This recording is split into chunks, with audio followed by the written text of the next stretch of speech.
armas, batallas y hombres que cambiaron el curso de la historia. Esto y mucho más en Bellum Artis Historia Militar.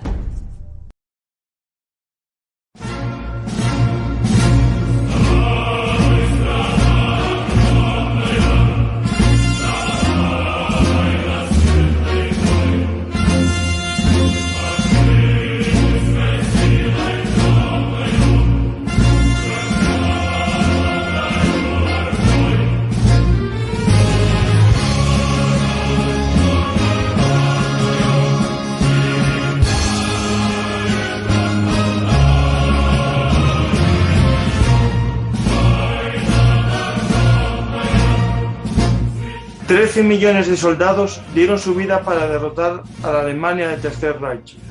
De aquellos millones, hubo algunos que brillaron con luz propia, convirtiéndose en mejores estrategas militares que sus homónimos alemanes, en mejores tanquistas, en fieros ases de la aviación, en ases de la infantería o en terribles francotiradores.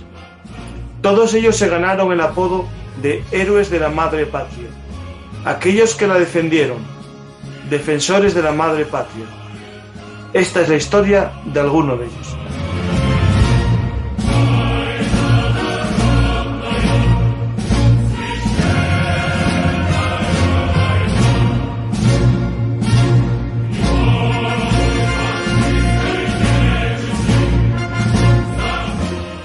Soy Francisco Garzacampa y esto es Bellum Artis Historia Militar.blogspot.com, el lugar de encuentro para los apasionados de la historia militar.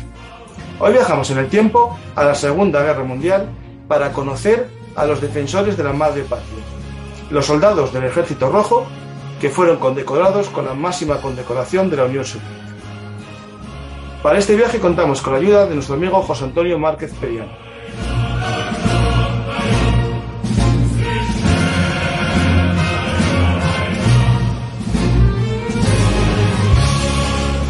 Hola, José Antonio. Hola, ¿qué tal? ¿Cómo estás? Muy bien. Vamos a comenzar un viaje por la historia. Contigo ya viajamos varias veces a conocer héroes de distintos ejércitos. Hicimos un programa sobre los soldados caballeros de la Cruz de Hierro con espadas. Hablamos también de los caballeros de la Medalla de Honor, ¿no? Y hablamos también de este programa que vamos a hablar, digamos, de uno de los grandes ejércitos de la Segunda Guerra Mundial. Hablamos de los estadounidenses, hablamos de los alemanes y ahora toca hablar de los soviéticos. Sí, efectivamente, pero como has comentado antes a micrófono cerrado, cuando desafortunadamente no se te oía, hay muchas naciones que lucharon vistiendo el uniforme del Ejército Rojo. Ucranianos, georgianos, franceses, españoles, alemanes y un largo etcétera. Y como bien comentabas, ¿no?, anteriormente, se suele utilizar el término ruso y así ya pues damos por entendido, ¿no?, que todos los soldados que englobaban parte del Ejército Rojo eran rusos, pero la verdad es ligeramente diferente. Sí. De hecho, el término ruso, por ejemplo, en el lenguaje de la época, los americanos se referían a los soviéticos como ruso y aparece en los documentos, aparece en la propaganda incluso de amor o unión entre Estados Unidos y los rusos, ¿no? Pero la realidad es que es, como muy bien dices, es un término más amplio, que sería más hablar de soviético, ¿no? Porque es lo que ellos en aquel momento unía a distintas nacionalidades, que ahora son gran parte de ellos estados independientes, y como estamos viendo también a día de hoy, hay un conflicto entre países o naciones, mejor dicho, que en aquel momento eran un solo estado, y por desgracia estamos viendo, ¿no?, que a lo mejor soldados ucranianos y soldados rusos en la Segunda Guerra Mundial lucharon bajo o murieron bajo la misma, digamos, bandera, símbolo, causa, y también ahora están luchando a lo mejor sus descendientes entre ellos. Sí, claro. Al fin y al cabo, salvando las distancias, sí, no hay duda que tanto el pueblo ucraniano como el pueblo ruso, ¿no?, tienen importantes lazos históricos, ¿no? Uh-huh. Entonces, bueno, desafortunadamente, pues bueno, es el tiempo, ¿no?, que nos toca vivir. Yo no esperaba ver más guerras en Europa, pero bueno, ¿qué se le va a hacer? Sí, es lo que hay, y bueno, a ver cómo va saliendo y Y Bellum Artis llevamos un análisis muy profundo sobre ese conflicto y alguien puede pensar que este programa lo hicimos exprofeso para esto, pero no, llevamos ya con este programa pactado yo creo que 4 meses. Por lo menos. Por lo menos. De hecho, cuando me preguntaste, me recordaste en marzo, no sé, la primera, segunda semana de marzo, oye, José, recuerda que el 2 de abril grabamos. Yo ya se me había olvidado. O sea, sí que es cierto que me lo había apuntado en la agenda, pero con esto de estar remodelando el despacho y tal, pues la agenda a saber dónde está. Y nada, pues ya te digo, lo tenía totalmente olvidado. Menos mal que no eres tan despistado como yo y No, yo soy despistado. Lo que tengo es una buena agenda en el móvil. Sí. Pues yo prefiero no apuntar en el móvil porque al final seguro que acabo perdiendo el móvil. Así que... Está en la nube. La verdad es que el programa que hicimos sobre los héroes de Estados Unidos, ¿no? De la medalla del Congreso o del honor, sí. Quedamos ya en hacer este programa y cosas de la vida, de la historia, ¿no? Pues parece que está hecho exprofeso para este momento. Pues no, vamos a hablar de un hecho que se vincula con la guerra actual, porque es una guerra en la que lucharon soldados de las dos naciones en liza, y no sé si entre la lista de los que tú tienes en tu libro, porque no lo leí, y hay alguno de origen ucraniano entre los ganadores de... Bueno, hay muchos. Y de hecho, bueno, no tengo exactamente el número, pero sé que hay miles de ucranianos que ganaron el título de oro de la Unión Soviética. Uh-huh. Entonces, debido a los tiempos que corren, hoy voy a hablar de héroes de la Unión Soviética, pero todos, a los cuales vamos a hacer referencia esta noche, todos son de origen ucraniano. Así que sí, indudablemente en mi libro Defensores de la Madre Patria hay muchos ucranianos, porque ya te digo, hubo muchos ucranianos que ganaron dicho título, dicha medalla, dichas concesiones. Así que sí, hoy, como ya os digo, vamos a hablar únicamente de héroes ucranianos que lucharon en el ejército soviético durante la Segunda Guerra Mundial. De algunos de ellos, obviamente, porque, como he dicho, hay cientos. Yo vi que había sobre 12.600 condecorados, ¿no? Más o menos. Sí, 12.000, sí, aproximadamente, de los cuales aproximadamente unos 8.000 son rusos. Uh-huh. Es decir, originariamente de Rusia, es decir, no son georgianos, no son ucranianos, no son bielorrusos, ni españoles, franceses, ¿no? Y de otras nacionalidades. Incluso, repito, hay héroes de la Unión Soviética alemanes, por ponernos en situación, ¿no? No, de hecho, cuando hablas de españoles, a alguien le puede llamar la atención, pero hay uno que es muy conocido, que es el hijo de Dolores la Pasionaria, ¿no? De Dolores Urribarri. Exacto. Que murió en Stalingrado, si no recuerdo mal. Sí, ahora mismo no tengo el dato en la cabeza, pero es posible que sí. Me suena cuando leí el libro de Anthony Vivos, citaban al hijo, me parece, pero bueno, a lo mejor yo soy doyazo, ¿eh? Pues la selección de los ucranianos, seguro que esto sí que se fue actual, porque la selección existe hoy, y por lo tanto vamos a ver a estos soldados ucranianos que murieron por un concepto que, si no recuerdo mal, en ruso es la rodina, ¿no? La madre patria. Exacto, porque parece que incluso también fue una broma del destino, ¿no? Porque los alemanes llaman a su patria Fatherland, ¿no? Es decir, la patria alemana es masculina, ¿no? Y la patria rusa es, soviética, en este caso, es mujer, ¿no? Es la madre patria. Entonces ahí se da esta dualidad de padre contra madre, ¿no? Uh-huh. Y finalmente, pues el poder de la mujer, salvando las distancias, obviamente, hablando metafóricamente, pues acabó ganando la partida. Bueno, no quiero entrar en polémicas posmodernas, ¿no? Pero hay gente que habla de la matria, ¿no? En vez de la patria, sin saber que en español patria es femenino, aunque sea de pater, ¿no? Que es padre, pero es la patria. Y ya en sí es en femenino. Pero bueno, esos son conceptos que los alemanes lo tienen más fácil, ¿no? El padre y... Fatherland, sí, es bastante claro. Incluso una vez, ¿no? Un usuario en Twitter, creo que fue, incluso me decía, no. La patria rusa es masculina. Y decía, bueno, vamos a ver, digo, yo sé ruso, hijo mío. Y luego, aparte, si fuera masculino, digo, ¿qué hace una figura de 50 metros levantando la espada en Volgogrado, ¿no? En fin. Pues la rodina, como lo conozco yo, me suena a femenino. La rodina. Claro. exacto. Bueno, dicen que murió en Stalingrado, Rubén Olivas. Muy bien. Pues gracias gracias por la confirmación. Pues vamos a viajar conociendo un poco. Lo primero que tenemos que hacer, yo creo que es conocer el origen de esta medalla, ¿no? Es decir, el por qué surge esta medalla. Sí, bueno, antes quisiera dejar claro una cosa. No es la medalla más importante que se podía conceder en la Unión de Repúblicas Socialistas Soviéticas durante la Segunda Guerra Mundial. Existe una medalla más importante que se llama la Orden de la Victoria. Lo que pasa es que esta medalla solamente se concedía a generales o mariscales de alta graduación. Entonces, justamente por debajo, ¿vale? Es decir, la siguiente medalla en importancia que podía ganar un soldado o un partisano de la Unión Soviética era precisamente eso, el título de héroe de la Unión Soviética. Entonces era un título en el cual pues tenías una serie de ventajas fiscales, de deducciones, etcétera, etcétera, pero lo que sería el símbolo físico propiamente dicho no sería esa estrella, ¿no? Esa estrella esa estrella de color dorada con una franja roja, ¿no? Que se solía poner en el lado derecho del uniforme arriba del todo, si mal no recuerdo.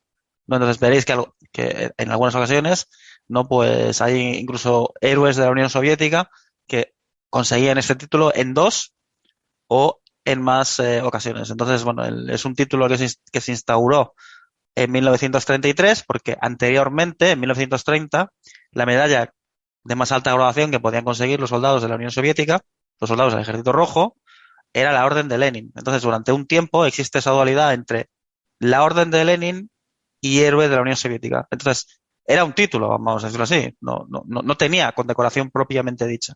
Entonces, para eliminar esta dualidad, se incluyó la estrella de oro, ¿no? Para diferenciar claramente que aquellos que habían conseguido dicha condecoración, aparte de recibir este título honorífico, recibían además dicha medalla. Anteriormente, como no existía la estrella dorada, se solía entregar la Orden de Lenin. Entonces, luego, un poco más adelante, ya con el estallido de la Segunda Guerra Mundial, cuando ya Alemania invade la Unión Soviética con la Operación Barbarroja, etcétera, etcétera, es habitual que aquellos que ganan el título de la Unión Soviética, además, se les entregara la medalla de la Orden de Lenin.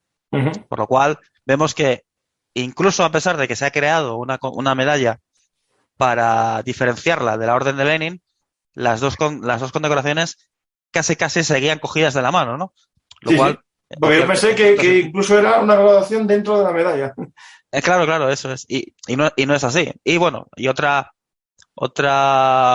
detalle, ¿no? Que podríamos comentar de la medalla, bueno, de la medalla, del título en concreto, es que además se podía ganar en varias ocasiones. No había grados como la Cruz de Caballero, por ejemplo, para que nos entendamos. Es decir, Cruz de Caballero con hojas de roble, espadas, etcétera. Aquí, si habías ganado la medalla en 3 ocasiones, pues llevabas 3 veces la medalla. Si la ganabas en 4 ocasiones, ¿no? Como Zhukov, por ejemplo, pues la llevabas en 4 ocasiones, ¿no? Y era una medalla que tenía que aprobar Stalin en persona. Y luego, posteriormente, pues no todos aquellos que sucedieron a Stalin hasta la caída de la Unión Soviética. Algunos estados que pertenecían antiguamente a la Unión Soviética siguen manteniendo este título. El héroe de la Federación Rusa, héroe de Ucrania. ¿Vale? Para que veáis que incluso este título ha pervivido tanto en Rusia como en Ucrania hoy en día, ¿no?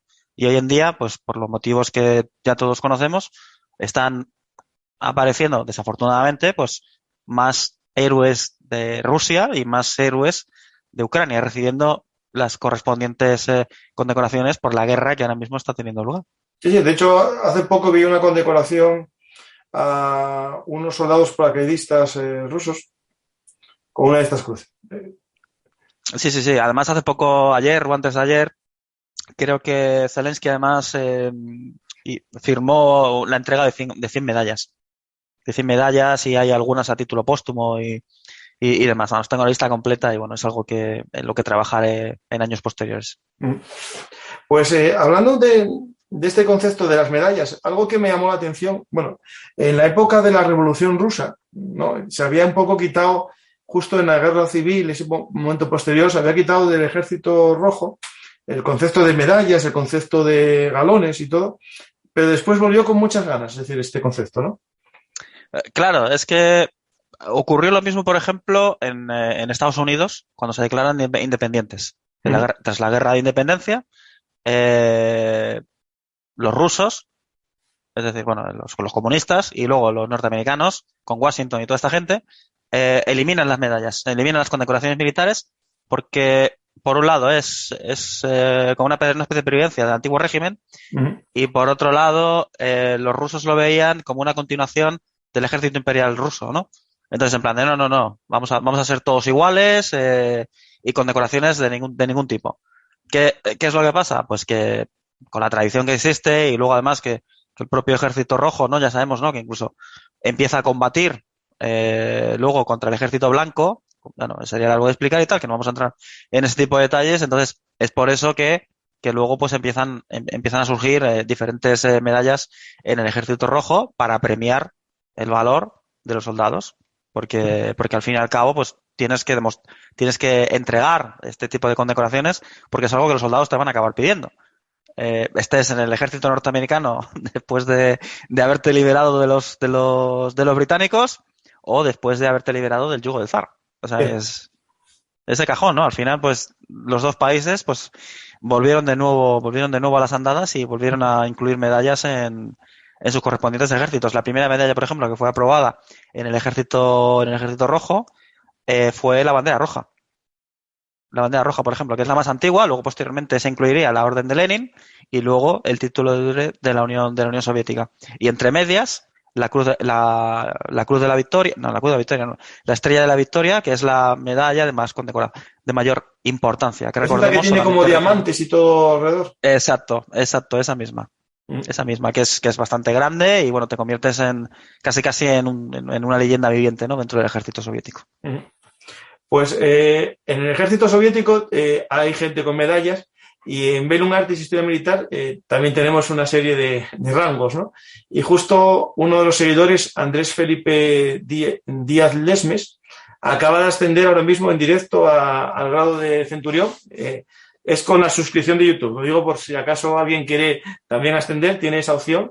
Y agradezco a Andrés su apoyo. Es uno de los oyentes más habituales que está siempre en el chat. Pues un saludo, Andrés, y gracias por el nuevo rango de centurión. Pues, David, vamos a... Andrés ya me lió. José, vamos a conocer un poco, ¿no? Estos rangos, ¿no? Que se van dando. Ya vimos un poquitín cómo la Unión Soviética tiene una serie de rangos. Esta Cruz de la Victoria es el máximo. Después tenemos la de Héroes de la Unión Soviética. Y había algunas medallas un poco así por debajo aparte de la de Lenin, o ya nos vamos a las típicas de herido, de... Sí, tenemos la Orden de la Bandera Roja, a la cual, pues bueno, ya hemos hecho mención, ¿no? Es la primera medalla que está aprobada por el Politburo en 1918. Luego, justamente por debajo, está la Orden de la Estrella Roja, que es la típica estrella roja, esta pequeñita que sale con el soldado sujetando el fusil, que es una medalla que se suele conceder por actos de valor, pero por actos de valor que no sean tan impresionantes, ¿no? como para ganar otras medallas. Y luego, por debajo, está la Orden de la Gloria. La Orden de la Gloria son también medallas por acciones de valor, pero que en esta sí que estaba dividida en 3 grados. En tercer grado, segundo grado y primer grado, ¿no? Digamos que sería bronce, plata y dorada, ¿no? Para que nos entendamos. Entonces, cada vez que un héroe o un soldado ganaba esta medalla, digamos que iba subiendo de rango dentro de la orden de la Gloria. Una curiosidad, por ejemplo, que tiene la medalla de la Bandera Roja es que es la única medalla que se podía conceder o a un soldado en concreto o a una unidad en concreto. Entonces, en el momento en que una unidad por acciones destacadas de combate ganaban esa medalla o ese título, pasaba a llamarse el nombre de la unidad de la Bandera Roja. ¿no? Entonces, luego además en barcos y en otro tipo de vehículos, pues se ponía un distintivo específico. Y luego, bueno, aparte de estas condecoraciones de las cuales hemos hecho mención así de forma muy, muy rápida, existen otra serie de medallas y de condecoraciones y de órdenes menores, de menor rango y de menor importancia, de las cuales pues no vamos a comentar, porque entonces haríamos un directo pues solo de medallas, De ¿no? militaria, sí, sí. Exacto, exacto. Pues aquí estoy viendo un poco las que acabas de mencionar. Justo ahora mismo está la orden de la bandera y voy a poner la orden. Pues La otra que comentabas, la que era de 3 niveles, no me acuerdo mismo. sí, la orden de la gloria, creo que La es. gloria, justo, sí. Que sale como unos torres Stalin ahí en medio. No, es la puerta principal del Kremlin. No se ve bien, pero es la puerta principal del Kremlin, sí. Sí, y de hecho esa condecoración, por ejemplo, desaparece cuando cae la Unión Soviética. Uh-huh. O sea, es una medalla que hoy en día ya no se puede ganar. Sí. Sí que tiene la cinta muy parecida a la que ahora tiene, digamos, Rusia como símbolo del Día de la Victoria, que es parecido en las rayas. Correcto. Sí. Efectivamente. Pues vamos a empezar un poco, ¿no? Ya tenemos el rango en el ranking, ¿no? De medallas soviéticas, en qué posición estaba, que era la segunda. Y podemos empezar un poco este viaje, porque, claro, son mucha gente, 12.600 condecorados, algunos 2 veces, algunos muy famosos y otros gente anónima totalmente desconocida. Y como hiciste muy bien en esta selección con soldados ucranianos, para que un poco la gente también vea la conexión, los vínculos, ¿no? De 2 naciones que están en guerra ahora mismo, pero que antes fueron, bueno, parte de un solo Estado, ¿no? Uh-huh. Pues naciones sí que existían, digamos, dentro de la Unión Soviética, había nacionalidades distintas y tenían formas de repúblicas socialistas separadas, pues son repúblicas socialistas soviéticas, no solo una república soviética. Y vamos a fijarnos en estos ucranianos que lucharon, algunos de ellos con gran mérito en el ejército soviético, porque es verdad que cuando hablamos de la Segunda Guerra Mundial y Ucrania, cosas de la vida, ¿no? A veces cada uno se fija en lo que quiere, ¿no? Y aquí en Bellum Artis hicimos un programa con Carlos Caballero Jurado, que es no sé si leíste, lo conoces, un conocedor de la Segunda Guerra Mundial en profundidad. Y, hombre, claro que le conozco. Bueno, es como eso, no conocer a José Antonio Márquez o a los grandes de Bellum Artis. Claro, que por supuesto que le conocemos. Pues a Carlos Caballero Jurado hizo un programa excelente sobre el papel, digamos, de Ucrania en la Segunda Guerra Mundial. Es verdad que nos fijamos más en la parte nacionalista, hablamos un poco de los soviéticos también y sobre todo después un poco hablamos al final de los que se unieron a las Waffen-SS en el famoso Galicia, ¿no? Uh-huh. Pero dijimos que era una parte, porque también había, digamos, como en la guerra civil rusa, en la parte de la guerra de independencia de Ucrania, que hicimos un programa también con Rubén Villamor, pues eso nos dio una visión un poco de lo que viene a suceder aquí. Es decir, tenemos la Segunda Guerra Mundial, parte de la población ucraniana se une, como no, al Ejército Rojo, que es el ejército de la República Socialista de Ucrania, y otros se unen desertan, se unen al bando alemán, pero no podemos olvidar que mayoritariamente en números, seguro que hubo más soldados en el ejército soviético que en el ejército alemán. Es correcto, así fue. Pues vamos a hablar de alguno de ellos. Yo creo que podemos empezar un poco por el ejército de tierra, de infantería, ¿no? Y tienes a Pavel Afanasievich Anseborenko, ¿no? Como el elegido. Sí, Pavel Anasarevich Absorenko. Bueno, una cosa que quiero dejar clara es que héroes los hubo en todos los ejércitos. Los hubo en el ejército soviético, en toda la guerra, en todos los bandos. Entonces, hoy vamos a romper una lanza por alguno de estos héroes soviéticos que combatieron durante la Segunda Guerra Mundial. Pues desafortunadamente, te digo, creo que he sido el único en nuestro idioma que ha recuperado la memoria de algunos de ellos que son totalmente desconocidos y de los cuales ya prácticamente nadie va a oír jamás hablar de ellos, ¿no?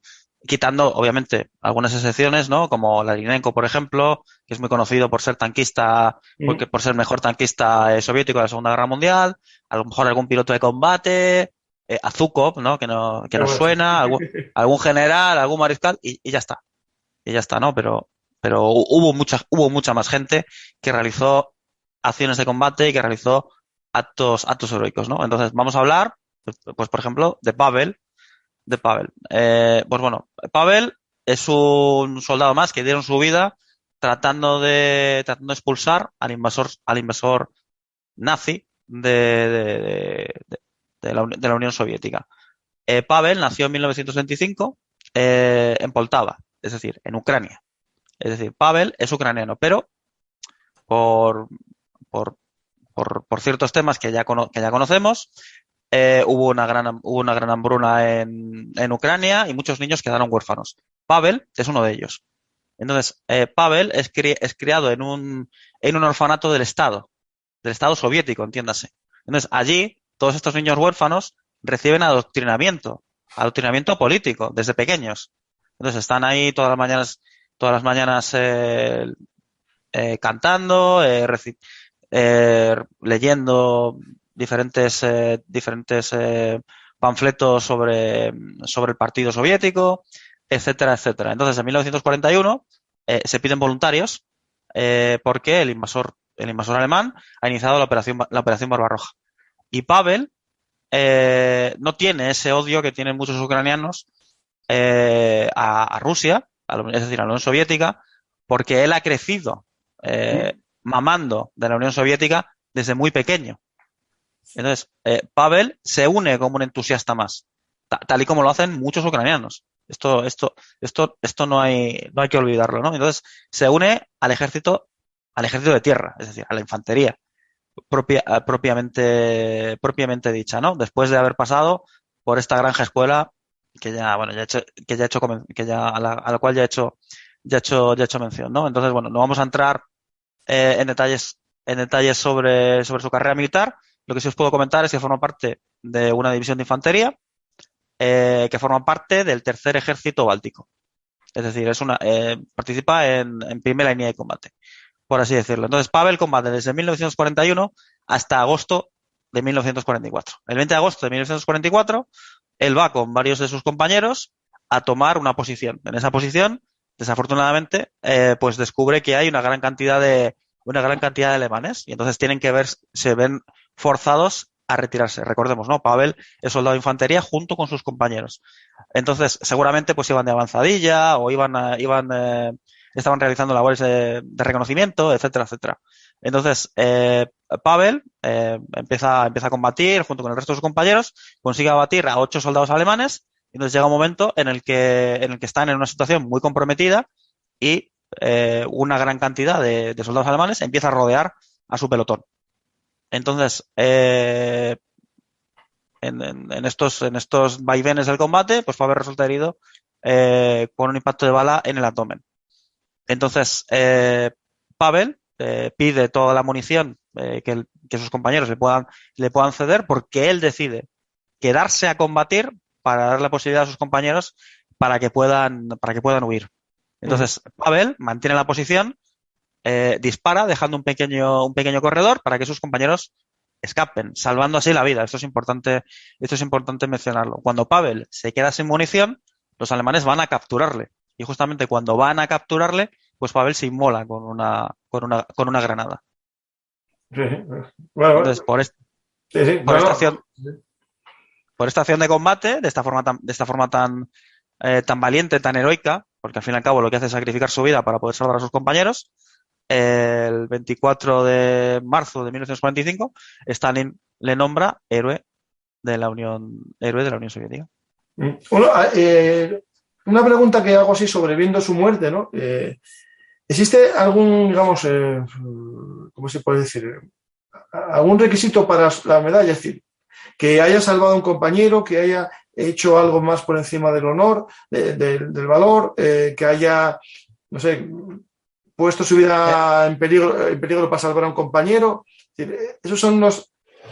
¿Me entiendes, no? Es decir, en la redacción del documento ¿Existen algunos requisitos para conseguirla o solo son hechos heroicos, así en genérico? Son hechos heroicos en líneas, Vale. en líneas generales, a excepción de los pilotos de combate. Entonces, a los pilotos de combate se les exigía una determinada cantidad de derribos o de misiones de combate. Vale. Pues vamos a empezar ahora, mira, pues justo que me hablas de pilotos, ¿no? Vamos a empezar con los hombres del aire que fueron condecorados. Podemos empezar con Ivan Deranchenko. Vale, pues bueno, como tenemos 3 pilotos de combate, voy a referirme brevemente a 2 de ellos y vamos a centrarnos un poco más en el último de ellos, porque creo que el último de ellos es el más llamativo, ¿no? Uh-huh. Iván Drachenko también es ucraniano, obviamente. Como todos estos héroes de guerra a los cuales vamos a hacer mención, no se sabe nada, ni de su infancia, ni de sus padres. Todos, por no decir la mayoría, siempre son hijos de campesinos. Es decir, es gente con poca formación, Uh-huh. es gente pobre. Pero la caída de los zares permite que estos niños tengan una educación. Permite que familias sin recursos luego posteriormente pues puedan acudir a la universidad, puedan recibir diferentes ciclos de formación, etcétera, etcétera, etcétera, ¿no? Entonces, el primer rastro de su biografía, por ejemplo, de este piloto de combate, lo tenemos en 1939, cuando está en el instituto, ¿no? Para que nos entendemos. Aunque sabemos a ciencia cierta que los orígenes de este piloto de combate son humildes, ¿no? Ya hemos dicho, Uh-huh.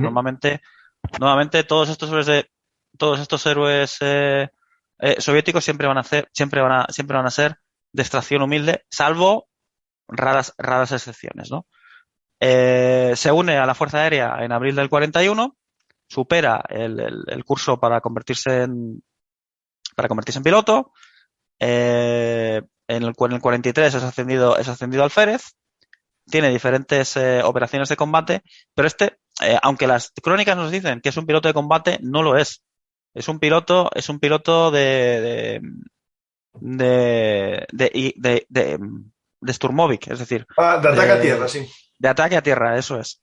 Entonces, aunque muchos, bueno, los pocos historiadores a los que han hecho referencia a este piloto de combate, se descubre muy fácilmente que es piloto en avión especializado en ataque de unidades a tierra por ver sus logros de combate.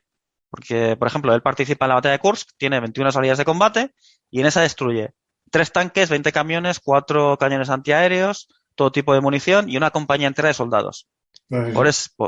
Entonces, no hay duda, esto no lo haces con un caza de combate. No. No. Entonces, por estos servicios fue condecorado con la estrella roja. Luego, bueno, tiene otras diferentes operaciones de combate, pero llega un momento, por ejemplo, en que su IL-2 es derribado. Y entonces él es capturado por los alemanes y no se tiene la falsa impresión de que los alemanes no curan a los prisioneros que capturan, ¿no? Pues no es el caso. Es decir, a este piloto de combate, ¿no? Pues le realizan diferentes operaciones para salvarle la vida, ¿no? Porque estaba gravemente herido y consigue salvar la vida gracias a esta operación. Lo que no consigue recuperar es un ojo. Parece ser que uno de los ojos que tiene, pues uh-huh, los médicos alemanes no consiguen recuperarlo. Un mes más tarde consigue escaparse junto con otros 5 pilotos o otros 5 soldados, no lo sabemos, consigue regresar a líneas alemanas y cuando está haciendo el informe médico, ¿no? Hay un médico, ¿no? que le está atendiendo, el médico descubre que es tuerto. y le dice él, no, Puedes volar ya. por favor, haz lo que sea, pero miente. O sea, a ti que estoy bien. Entonces, cuando regresa a su unidad, bueno, consigue convencer al médico, cuando regresa a su unidad, pues digamos que los primeros vuelos y tal, pues bueno, digamos que no los hace muy bien, ¿no? Vaya haciendo eses y tal. Y bueno, la gente piensa, ¿no? Que está un poco oxidado después de haber pasado un tiempo en un campo de prisioneros, pues quizás por la desnutrición, etcétera, etcétera. Entonces, bueno, después de varios vuelos para volver a retomar los mandos de su avión, empieza a tener éxitos militares, empieza a destruir de nuevo blindados, empieza a destruir, empieza a atacar de nuevo posiciones alemanas, destruye carros de combate, destruye posiciones artilleras, vehículos blindados, etcétera, etcétera. Y todo eso lo hace con un ojo de coña, ¿vale? Entonces se pone un ojo y bueno, pues sí, es un ojo falso, ¿no? De estos de... Y entonces hay un momento muy divertido, ¿no? En el que pues aterriza su avión y justamente cuando aterriza, ese ojo, seguramente de algún looping o algo así, se le había dado la vuelta. Y entonces tenía totalmente blanco, Sí. porque claro, pues obviamente, pues si tú giras y tal, pues el ojo también giraba, ¿no? Y entonces los soldados empezaron a gritar, se ha vuelto loco, porque claro, tenía un ojo en blanco y el otro lo tenía normal, ¿no? Sí. Y entonces ahí ya, pues digamos que se sincera con su jefe de unidad, y el jefe de unidad, en lugar de reprimirle, le dice, si tuviéramos más pilotos como tú, ya habríamos ganado la guerra. Uh-huh. Entonces, de esta forma queda todo soterrado y él continúa volando y llega a realizar, pues no sé, creo que son 300 misiones de combate, 178 misiones de combate, consigue derribar 5 aviones enemigos, destruye 9 aviones en tierra. Los 5 aviones con un Sturkovich, joder. Sí, con un Sturmovik. Seguramente sean Stukas, o eso es lo que yo imagino. Stukas o... Alguno de transporte, a lo mejor.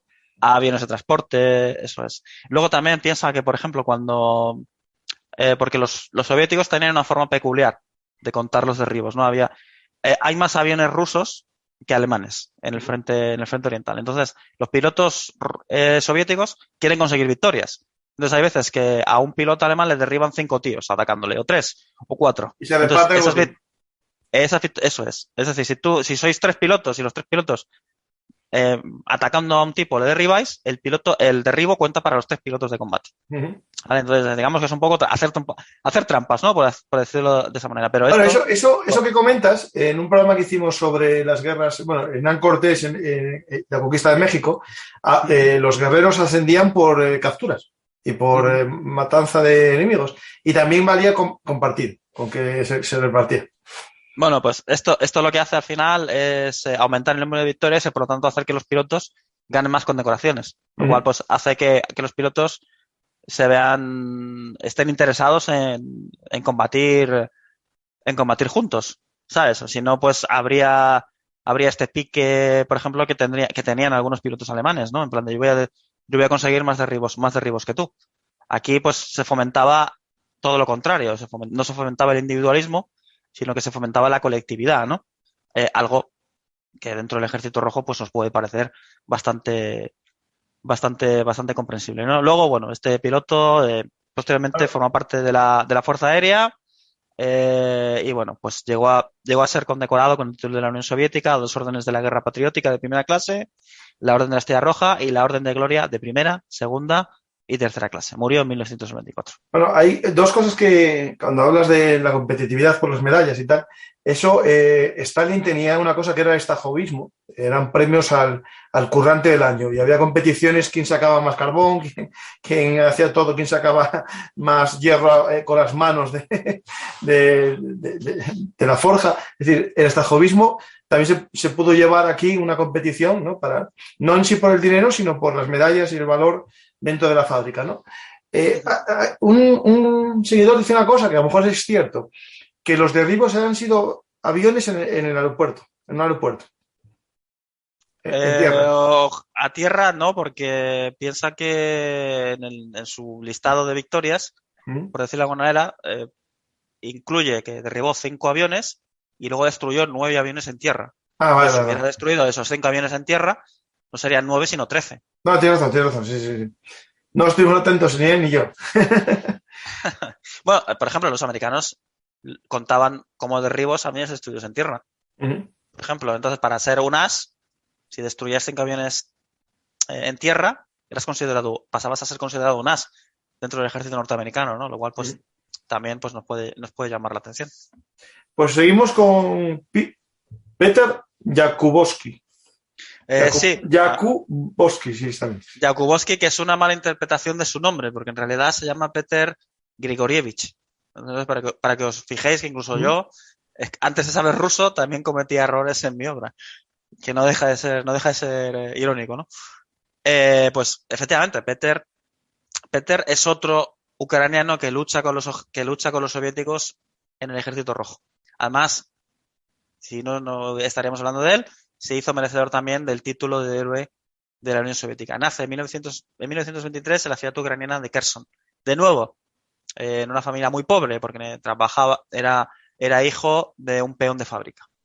No sabemos no sabemos si va a la universidad, si acude a un instituto, no sabemos nada. Sabemos que sí forma parte de uno de los muchos clubs de vuelo civiles que había repartidos por la Unión Soviética, porque la Unión Soviética de esa forma, ¿no? Pues favorecía que luego, en caso de que hubiera una guerra, pues tuviera pilotos de combate, que es exactamente lo mismo que hizo Alemania en el periodo entre guerras, lo cual no deja de ser también curioso, ¿no? En 1941 se presentaba voluntario a las filas del Ejército Rojo y bueno, pues tuvo un año de formación como piloto de combate, y este piloto de combate se especializó como piloto de reconocimiento.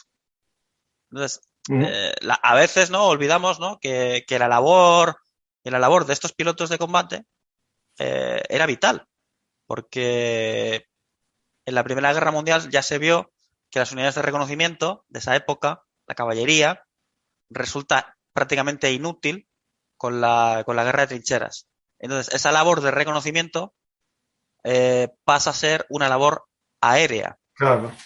Es por eso que la guerra aérea luego empieza a tener una preponderancia muy importante al saber dónde están ubicados tus enemigos, la posición de los ejércitos enemigos, de las divisiones, de movimientos, etcétera, etcétera, pues puedes realizar, por así decirlo, una mejor defensa, un mejor ataque, mejores tácticas, etcétera, etcétera. Entonces, pues ya sabemos, ¿no? No tenían aviones espía, no tenían todas las facilidades, ¿no? que tenemos hoy en día. Entonces es por eso que estas unidades de reconocimiento fueron muy, muy importantes.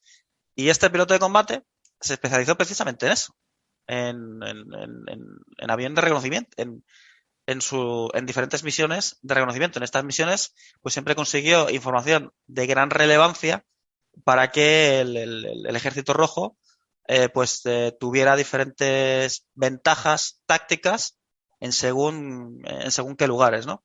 Por ejemplo, en una misión de combate, pues consigue huir de cuatro Messerschmitt 262, descubre una columna enemiga que se dirige a un lugar del frente, precisamente de esta forma tan casual, avisa por radio, y por ese aviso por radio los alemanes pierden 150 vehículos de combate. Bueno, pues está buena vista. Entonces, claro, para que veamos la importancia de estos pilotos, ¿no? En noviembre del 43, gracias a sus misiones de reconocimiento, se consigue acabar con 2 regimientos enemigos, la destrucción total de 500 vehículos de diferente tipo, 24 blindados y 13 vehículos blindados de otro tipo, ¿no? Seguramente, pues, a lo mejor unidades de artillería autopropulsada, ¿no? Entonces, poco a poco, pues, por estos logros, va ascendiendo, consigue el título de héroe de la Unión Soviética, precisamente por eso, ¿no? Por su valor y heroísmo. Sobrevive a la guerra, realiza 505 misiones de combate, derriba 23 aviones enemigos, porque luego sí es cierto que pasa a formar parte de una unidad de cazas propiamente dicha, destruyendo 11 bombarderos y 11 cazas. De nuevo, algunas de estos derribos con compañeros de su unidad, no lo olvidemos, ¿eh? Y algo que podemos decir también sobre este piloto de combate es que nunca fue derribado y nunca realizó ningún ataque y ningún aterrizaje de emergencia, que es algo raro en pilotos que combaten desde el inicio hasta el finalizar la guerra. Sí, sí. De hecho, recordemos, ¿no? Hans-Ulrich Rudel, por ejemplo, fue derribado en 14 ocasiones. Erich Hartmann fue derribado en 7. No, perdió una pierna y todo. Sí, efectivamente, perdió las 2 piernas, o sea que... Es justo. Entonces, nos deja claro que indudablemente este piloto era un excelente piloto de combate. Sí. Una cosa, Rudel al final pilotó también, ¿no? Sin piernas, ¿no? Sí, al finalizar la guerra, estaba pilotando con una pierna escayolada y con una pierna ortopédica. Y Eso el es. avión había sido su Stuka había sido diseñado de tal forma que pudiera seguir maniobrando el avión, eh, como digo, con una pierna ortopédica Sí. y además con una pierna escayolada. Por lo cual, para poder subir y bajar del avión, siempre necesitaba ayuda. Ujú. O sea que hasta ese punto, ¿no? Llegaron los soldados alemanes Sí, sí. a combatir con ese espíritu, ¿no? De querer defender su patria hasta el último momento, etcétera, etcétera, ¿no? No, y vimos también que los soviéticos también, en el caso del anterior piloto, con un solo ojo. Es decir, que muchos hubiesen dejado a ver si me voy para la retaguardia, ¿no? Pues no. Claro, claro, claro. De hecho, por ejemplo, recuerdo un ganador de la medalla del honor que era demasiado alto, Ujú. y formaba parte de la Fuerza Aérea. Pero insistió tanto al médico, ¿no? Que le hizo el informe que le dejó pasar. Ujú. Entonces, la altura máxima creo que era 1,90 m y este caballero medía 1,95 m. Y se tenía que agachar para poder Para pilotar entrar, mejor. claro, sí, sí, sí, sí. Claro, claro, claro, eso es. Y, y de hecho, bueno, cuando va a hacer el examen médico, cuando va a entrar por la puerta, se abre la cabeza. Que, claro, el dintel mide 1,85 m, el tío se agacha, no se agachó a la suficientemente altura y cuando entra, pues pum, se abrió la cabeza. Y me Ujú. digo, ostras, qué tío tan alto, ¿no? Entonces, Creció, entonces creció. sí, sí, sí. Y bueno, ese piloto de combate norteamericano muere durante la guerra Ujú. y es condecorado con la medalla del honor a título póstumo, ¿no? Sí. Pues vamos al tercer piloto, que es el que le vas a dar más atención, que es Lev Lovich Shestakov. Sí, Levovich Ah, Levovich. Sestakov. Vale, LV es Lev. Vale. Sí. ¿Por qué? Porque quiero hablar un poco más y extenderme un poco más de este piloto de combate. Porque es el segundo mejor soviético de la guerra. Nació en la pequeña ciudad de Abdeka el 28 de diciembre de 1915, de nuevo, de origen humilde. Su padre era un simple empleado del ferrocarril, pero su padre era miembro del Partido Comunista. Ujú. Entonces, eso pues digamos que le podía granjear luego a su hijo pues mejores oportunidades para la educación y este tipo de cosas, ¿no? Para que nos hagamos una idea, él creció en la región de Donetsk, ahora, ¿no? Que está tan de moda, ¿no? Y que Ujú. vamos a ir a hablar mucho de esta región, ¿no? Desafortunadamente, ¿no? Por las noticias que están ocurriendo allí. Bueno, pues en la escuela de primaria, por ejemplo, ¿no? Pues se le preguntó, dice, bueno, ¿y tú, chico, qué quieres ser de mayor, no? Y el niño respondió, dijo, quiero ser tan bueno y sincero, honesto y valiente como Charev, Pavel o Gorchavin, es decir, pilotos, Ujú. pilotos rusos de la Primera Guerra Mundial. Es decir, el chaval tenía claro desde pequeño que quería ser piloto de Sí, sí, combate. está claro. Entonces, no tiene los diré, los estudios necesarios para poder entrar a formar parte de la Fuerza Aérea. Ujú. Entonces, lo que hará será tratar de estudiar todo o trabajar en todo lo que en un principio le pueda ayudar para poder entrar el día de mañana en la Fuerza Aérea de Combate. Entonces, se pone a trabajar en una escuela de mecánica en la estación de tren. ¿Para qué? Pues para aprender mecánica y tener ya esos conocimientos de mecánica que posteriormente le puedan servir. Luego comienza a trabajar como mecánico de locomotoras. Luego empieza a estudiar el curso de ingeniería. Luego se interesa por la construcción de automóviles. Eh, en 1932 es admitido en el Instituto de Ingenieros de Ferrocarril. Y un poco más tarde sigue el consejo de su padre y se afilia al Partido Comunista, lo cual le facilitará mucho las Ujú. cosas y le abrirá luego las puertas, ¿no? Del Ejército Rojo. Y sí, efectivamente, en 1964 finalmente es aceptado en el Ejército Rojo, concretamente en la Fuerza Aérea, ¿no? Y en 1965, pues, obtiene ya por fin su diploma de piloto de combate, siendo ascendido a sargento, no a oficial. Luego, más adelante, participa en la Guerra Civil Española. Este dato es importante. Entonces, él acude Es que como lo tengo aquí voluntario. pilotando un Mosca. Sí, exacto. Él acude a luchar por la República, junto con otros compañeros, ¿no? Entonces, justamente al llegar a España, lo primero que hace es preguntar a todo el mundo de, bueno, cómo son los aviones alemanes, cómo son los aviones fascistas, qué tan buenos son los pilotos fascistas y todo ese tipo de cosas. Entonces, de tanto preguntar, pues digamos que se hace como querer, ¿no? Entonces se hace querer por los mecánicos, se hace querer por sus compañeros, se hace querer por los pilotos españoles. Y en su primera misión de combate, salva la vida a un compañero poniendo su avión, porque creo que es un avión italiano, me parece, quiero recordar, que va a disparar a un compañero que está justamente detrás de él, no, perdón, justamente delante de él, y entonces él lo que hace es aminorar para justamente colocarse detrás de su compañero para que el piloto italiano pues le tenga a tiro. Entonces, el piloto italiano, creo que es italiano o alemán, no lo recuerdo. Entonces, el piloto enemigo dispara, 12 disparos impactan en el avión de nuestro protagonista, una bala le atraviesa incluso el pantalón, pero sin ningún tipo de rasguño, ¿no? Entonces, el piloto enemigo se queda sorprendido al ser incapaz de haber derribado al avión ruso de esa ráfaga, y esos 2-3 segundos, quizás menos, ¿no?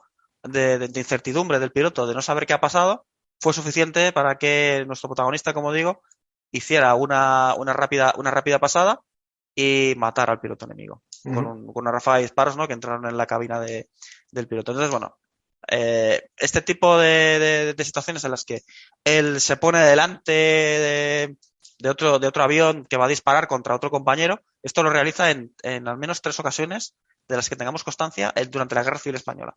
Y va a ser una de sus señales de identidad durante la Segunda Guerra Mundial. Porque eso lo hace en varias ocasiones para salvar la vida de sus compañeros. Lo cual no deja de dejar claro que es un tío valiente, ¿no? Porque no todo el mundo estaría dispuesto a hacer precisamente eso. No en una ocasión, sino en muchas ocasiones no te digo yo. a lo largo. No, ya te digo, yo no lo haría. Yo te puedo decir que soy muy valiente de boquilla, pero luego a la hora de la verdad, pues como todo el mundo, ¿no? Hombre, yo creo que esto es como todo. El heroísmo sale en el momento que tiene que salir. A lo mejor sí, ese momento reflejo que no piensas, podrías hacer algo que a día de hoy dirías, no lo voy a hacer porque no, pero quién sabe. Yo creo que sale sin querer, porque nadie está claro. piensa, voy a ponerme dando una bala cuando sea el momento. No. Mis años de experiencia me han llevado a la conclusión de tanto entrevistar a veteranos de guerra que un héroe no se hace, se nace. Es decir, hay gente que ya tiene una predisposición a querer ayudar a los demás. Y a eso, como dices tú, ¿no? Que llega el momento y salta. Sí, le salta ese instinto. Un instinto que no tenemos todos, ¿eh? Porque el instinto que prima sobre todos nosotros es el instinto de supervivencia. En el momento de que hay un peligro, muchos de nosotros saldríamos corriendo. El héroe no, el héroe reacciona. El héroe no huye, el héroe reacciona al peligro. Lo cual es una pequeña diferencia. Y luego, no le dan ningún tipo de valor a estas acciones. Un héroe nunca se va a jactar de sus acciones de combate. Sí. Un héroe nunca se va a jactar de su heroísmo. Todo lo contrario. Lo hice porque era mi deber. Lo hice sin pensar. Lo hice porque otro compañero mío habría hecho exactamente lo mismo, ¿no? Por poner un ejemplo, podría poner decenas, pero tengo un amigo que es veterano de la Segunda Guerra Mundial, Corea y Vietnam. Publiqué hace no mucho sus memorias. Es un piloto de combate y él salvó la vida de un compañero suyo en Corea. Su avión estaba ardiendo, el avión aterrizó sin ruedas, y entonces el avión, pues como se estrelló ahí, ¡pum!, aquello empezó a arder, y él bajó corriendo de su avión y se metió en el fuego para sacar a su amigo de allí. Le quitó la máscara cuando la máscara estaba ardiendo, porque el fuego, ¿no? Si hubiera entrado por la máscara por el oxígeno, pues le habría quemado toda la cara a su compañero, ¿no? Entonces él sufre quemaduras, no me acuerdo de qué grado, de primero, segundo, no me acuerdo, y de esa forma le salva la vida. Pero él, cuando escribió sus memorias, no comenta este detalle, no lo comenta en su obra, no lo comenta en sus memorias. Cuando yo le entrevisté en 15, 20 ocasiones para recopilar datos sobre su vida, nunca me comentó este dato. Tuve que, por mi propia iniciativa, contactar a otros antiguos compañeros o a otros antiguos familiares de compañeros suyos que combatieron en Corea para saberlo. Y luego le dije, oye, ¿le salvaste la vida a tu compañero? Y dice, sí, pero no pasa nada. Era mi deber. ¿No? Entonces, esa es la madera de un héroe de guerra. Esa es la madera de un héroe. Con esas acciones, con esos gestos, se fabrican los héroes de guerra. Bueno, no se fabrican, se nace siendo un héroe. Se nace siendo un héroe. Tanto en la vida como en la guerra. Esto es importante también mencionar. Luego, en la vida cotidiana podemos hacer actos o vemos gente que tiene actos que podrían mostrarnos ese heroísmo en una guerra. Es decir, actos a lo mejor eso de encontrar un accidente de tráfico y ser el que va al accidente en vez de ser el que se escaquea. Exacto. Todo eso son actos de bondad con los conocidos, que en la guerra al final es eso. Es decir, el soldado no lo hace por un oximón, ¿no? Por la patria en concepto abierto, ¿no? Si al final ese heroísmo que estás comentando es por tu compañero de armas, ¿no? Por tu hermano de sangre, ese Brother in Arms, ¿no? Ese soldado que está contigo y lo haces por él o por el civil. Ese es el héroe que nace, es decir, ese que sale así de repente. Yo creo que es fruto un poco también de la compañía, la camaradería de la guerra, que hace que un soldado en un acto reflejo proteja a su ser querido, que es su compañero, ¿no? Exacto. Y bueno, por todas sus acciones en la Guerra Civil Española, en la que derriba 8 aviones enemigos y realiza, pues no sé si fueron 50, 60 acciones de combate, es condecorado con la Orden de Lenin y una Orden de la Bandera Roja. Recordemos, ¿no?, que en aquella época la condecoración más importante que podía recibir un soldado del Ejército Rojo era precisamente esa medalla. Es decir, a él le condecoran con la máxima condecoración al valor que tiene el Ejército Rojo en ese momento. Entonces, cuando ya empieza la Segunda Guerra Mundial... Esto ya empieza con un currículum impresionante. ¿Sí? Claro, ya es un héroe de guerra, ya es un as. Porque recordamos, ¿no?, que para poder ser un as hay que derribar al menos 5 aviones. Pues este tío ya lo ha hecho. Este tío ya ha derribado 8 aviones. Y luego, bueno, luego tiene otra serie de victorias que están ahí, ¿no?, en el limbo de quizás sí, quizás no. Pero vamos, confirmadas, 8. Entonces, bueno, es ascendido, obviamente, ¿no? Luego ya con la invasión alemana de la Unión Soviética en junio del 41, pues él forma parte del Regimiento 69 en el frente de Odessa. Y él es líder de unidad a partir del 16 de julio del 41. Es decir, como vemos, muy poquito, ¿no? Menos de un mes. Menos de un mes después del inicio de la Segunda Guerra Mundial en el frente del Este, pues es nombrado líder de su unidad, ¿no? Su unidad consigue una gran cantidad de éxitos de combate, principalmente porque él está obsesionado en alcanzar la perfección con sus hombres. Entonces, dicen las crónicas que él pasaba de 8 a 10 horas todos los días volando, especialmente con otros compañeros de su unidad o con pilotos nobles, para que alcanzaran la perfección, para que esas maniobras de combate que debían de realizar luego combatiendo contra pilotos del eje, las realizaran de la mejor forma posible. Entonces, en muy poco tiempo, en los primeros meses de la Operación Barbarroja, su unidad consigue derribar 94 aviones. Que eso, para una unidad soviética del 41... No, meritorio porque iban siempre para atrás. Claro, eso es. De esos 94 aviones, 11 los derriba él. Y luego su unidad solo entre comillas, solamente pierde 8 aviones pierde 8 pilotos, pero 8 aviones. Pierde 8 pilotos de combate como contraprestación, ¿no? Por lo cual vemos, ¿no?, que el balance es sin duda muy elevado y muy superior a la media a cualquier otra unidad de combate del ejército rojo en estas alturas de la guerra. O sea, es un logro extraordinario y eso lo ha conseguido Sestakov, repito, por pasar de 8 a 10 horas volando prácticamente sin descanso con todos sus pilotos. Esto es algo que él va realizando antes incluso del inicio de la Segunda Guerra Mundial, en el frente del Este, recordemos, ¿no?, en el 41. Entonces, claro, eso le da una especie de aureola y de cariño por parte de sus pilotos que serían capaces, ¿no?, directamente de ir con él al infierno, ¿no?, si hiciera falta, ¿no? Si él necesita voluntarios, toda su unidad se va a presentar voluntaria porque todo el mundo respeta y admira a ese oficial de combate. Porque, a pesar de ser el líder de la unidad, él tiene que dar ejemplo. Y cuando hay una acción de combate o una misión, él va con sus hombres. O sea, es decir, él no es un comandante de escritorio, ¿no? Como puede ser Paulus, ¿no? Por ejemplo, salvando las distancias, entiéndase. Él no, él va a pilotar y él cree que también es su deber. Es su deber mostrar con su ejemplo que todos deben luchar contra el invasor fascista, ¿no? Porque recordemos, ¿no? El alto grado de devoción que había al ejército rojo en general, y especialmente de héroes de guerra ya consagrados antes del inicio de la Segunda Guerra Mundial. De nuevo, en el frente del este. Muchos pilotos incluso llegaban a decir algo así como, es que pilota como un dios, ¿no? Porque era uno de los mejores pilotos que tenía el ejército rojo en esta etapa tan temprana de la guerra, ¿no?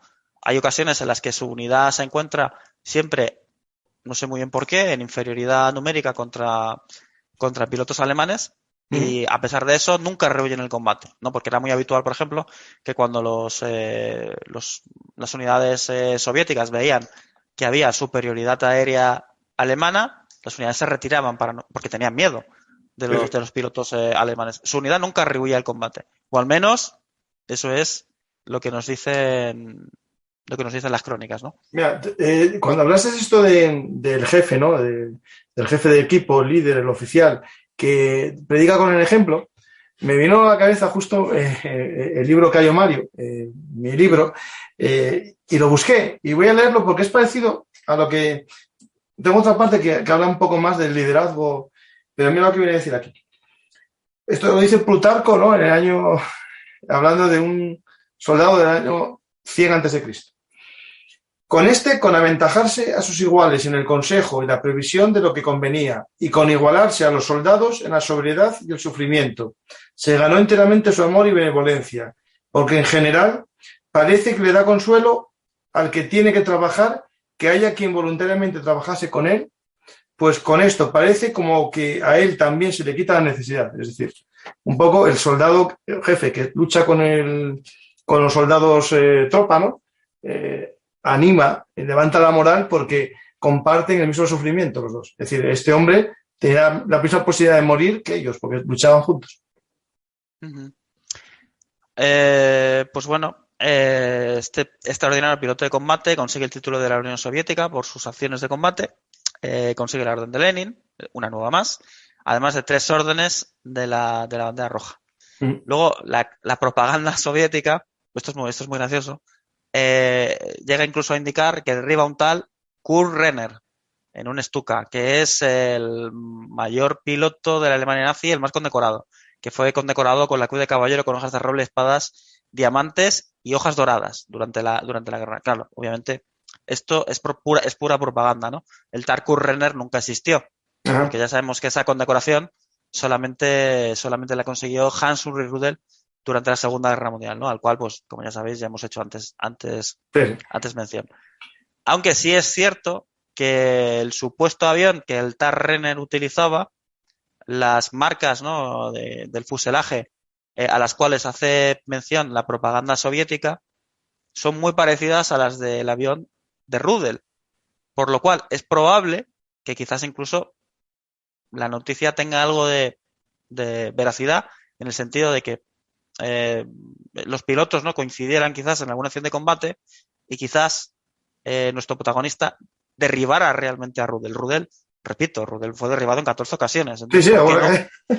Claro, ¿por qué no? Una de esas 14 pues fue Sestakov. claro, a lo mejor fue un fallo incluso del nombre, ¿no? Es decir, Rudel, Rommel. Como a mí me parece raro el ruso, pues a lo mejor al ruso le parece raro el nombre alemán, ¿no? Pues a lo mejor Rudel, Rommel. Que sea un error, claro. digamos, en cuanto a la palabra, ¿no? Al término del piloto. Uh-huh. Pues vamos ya, este hombre... Bueno, este hombre en una acción de combate se pierde en las nubes. El 12-13 de marzo de 1944, cuando estaba interceptando a una compañía de bombarderos junto a otro compañero. Entonces, aquí se inicia la leyenda de este piloto de combate, porque desafortunadamente, pues bueno, seguramente pues fue derribado y falleció en combate, como digo. Había realizado 400 misiones de combate y había derribado aproximadamente 65 aviones, convirtiéndose así en el segundo mejor piloto del Ejército Rojo durante la Segunda Guerra Mundial. Repito, un ucraniano, ¿eh? Sí, sí. ¿Y el primero te acuerdas del nombre o lo...? Ahora mismo Claro, no. por eso, era solo por si Ahora, se sabía. Por eso te ahora pregunto, mismo porque no. sé que es muy complicado el nombre y la realidad es que es muy complicado. Pues Me- nos vamos ya a otro cuerpo de ejército y mira, ya que estamos del aire, vamos al mar. Vamos a Vale. ver la Armada rusa, ¿no? Y aquí tenemos a, ahí va, A Alexander Porinsky. Kristoforovich Dubinda. Bueno, Prokinsky, por cierto. Prokinsky es el mejor piloto Ah, ruso de pues, la... vale. Bueno, lo acabo de mirar en Google, ¿eh? No, para eso está Google, es a Google. No me acordaba. No me acordaba. Es que además incluso creo que no le llegué a mencionar en el libro de Sí, porque Defensores de la algo Madre Patria. que haces mucho en tus libros es tampoco hablar de los más famosos. Claro, porque es que ¿para qué hablar de alguien que todo el mundo ya conoce o del cual es muy fácil encontrar información, ¿no? Por ejemplo, todo el mundo ha oído hablar seguramente, ¿no? Pues si pones mejor piloto soviético de la Segunda Guerra Mundial, pues te lees la biografía de Polkinski y ya está. Pero ¿qué pasa con el segundo? Nadie busca el segundo mejor piloto. Claro, pues ya hemos visto, ¿no? Que el segundo mejor piloto, de haber sobrevivido a la Segunda Guerra Mundial, seguramente habría conseguido más de esas 75 victorias de Polkinski, por ejemplo, ¿no? Y era todo un as, y además ya era un héroe de guerra antes del inicio de la Segunda Guerra Mundial, ¿no? Por sus logros en la Guerra Civil Española, ¿no? Bueno, pues ahora vamos a hablar de un héroe de guerra bastante curioso que quería traer a colación. Se llama, bueno, Pavel, como tú bien has dicho, Kristoforovich Dubinda. Dubinda, este es ¿Vale? Dubinda. Bueno, Dubinda, eso es. Es Bueno, sencillo. sí. Bueno, bueno, como dato curioso, ¿no? Todos estos apellidos rusos de Proskoforovich, Pavlov y cosas de Pavlovich, Sí, significan hijo de. efectivamente, como nuestros Ez Fernández, González, lo Exacto, mismo. exacto. Lo que pasa es que en esta época dichos apellidos eran obligatorios, ¿vale? Entonces, por eso es muy importante estos apellidos, ¿no? Porque eran Pero era obligatorios y los tenías. el apellido ya se quedaba. A ver, ¿cómo explicarlo? En Rusia, que yo sepa a día de hoy, el apellido A varía. día de hoy está en desuso, sí.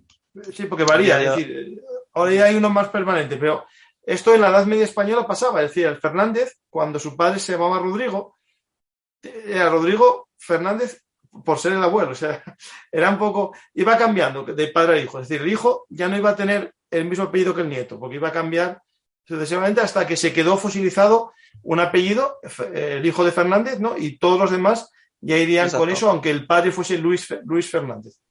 En Rusia exacto. no. En Rusia, en teoría, va cambiando, pero yo creo que ya se está convirtiendo en un apellido parecido ya al nuestro. Sí, bueno, es como Iván Ivanovich, ¿no? ¿Cuántos Iván Ivanovich habrá? Por supuesto. Pues tantos como José López, o sea, que seguro que hay unos cuantos, ¿no? Bueno, pues este héroe de guerra es ucraniano, nace en una pequeña aldea cerca de la ciudad de Kherson el 25 de julio de 1914. También es de extracción humilde, sus padres son campesinos. Tras terminar la educación secundaria, comienza a trabajar en una fábrica. En el 36 pasa a formar parte de la Armada Soviética, pues había sido llamado a filas. Realizando un entrenamiento durante algunos años y ya en el 39 es suboficial de infantería de marina. Es decir, es un infante de marina soviético, de estos, ¿no? Que llevan orgullosos, ¿no? Ahora no recuerdo el nombre que tiene, pero es La la muerte típica. negra, algo así. No, la camisa de rayas. Sí, Esta de sí, color. sí, No, ahí. no recuerdo el nombre. Sé que Nosca, tiene un algo nombre así, es como de específico. gimnasia. Sí, Sí, sí. Bueno, la busco ahora, pero sí, es algo así. sí. Pues bueno, él seguramente debajo del uniforme pues vestía orgulloso esa De hecho, esa camiseta de José, tengo marina. un artículo sobre ellos, sobre la infantería naval, y lo pongo ahora y te digo el nombre, porque tenía el nombre de esto, ¿vale? Vale, perfecto. Pues bueno, él forma parte del crucero Red de Ucrania, en el que, pues bueno, comienza a combatir en la guerra patriótica, que ya sabemos, ¿no?, que ocurre en 1941. Él participa en la defensa del puerto de Odessa y Sebastopol. Terniaska. Sí, exacto, Terniaska, sí, así es. Así es. Pues durante los siguientes días, ¿no?, el puerto es bombardeado en varias ocasiones, tiene que abandonar el crucero en el que sirve, dado que es severamente dañado por las bombas de los aviones Stuka. Participa con la 8ª Brigada de Infantería en noviembre en asaltos terrestres. Lucha con valor, defiende su posición junto a sus compañeros en las trincheras exteriores de la ciudad de Sebastopol. Todo es inútil, es herido en los últimos días de la defensa.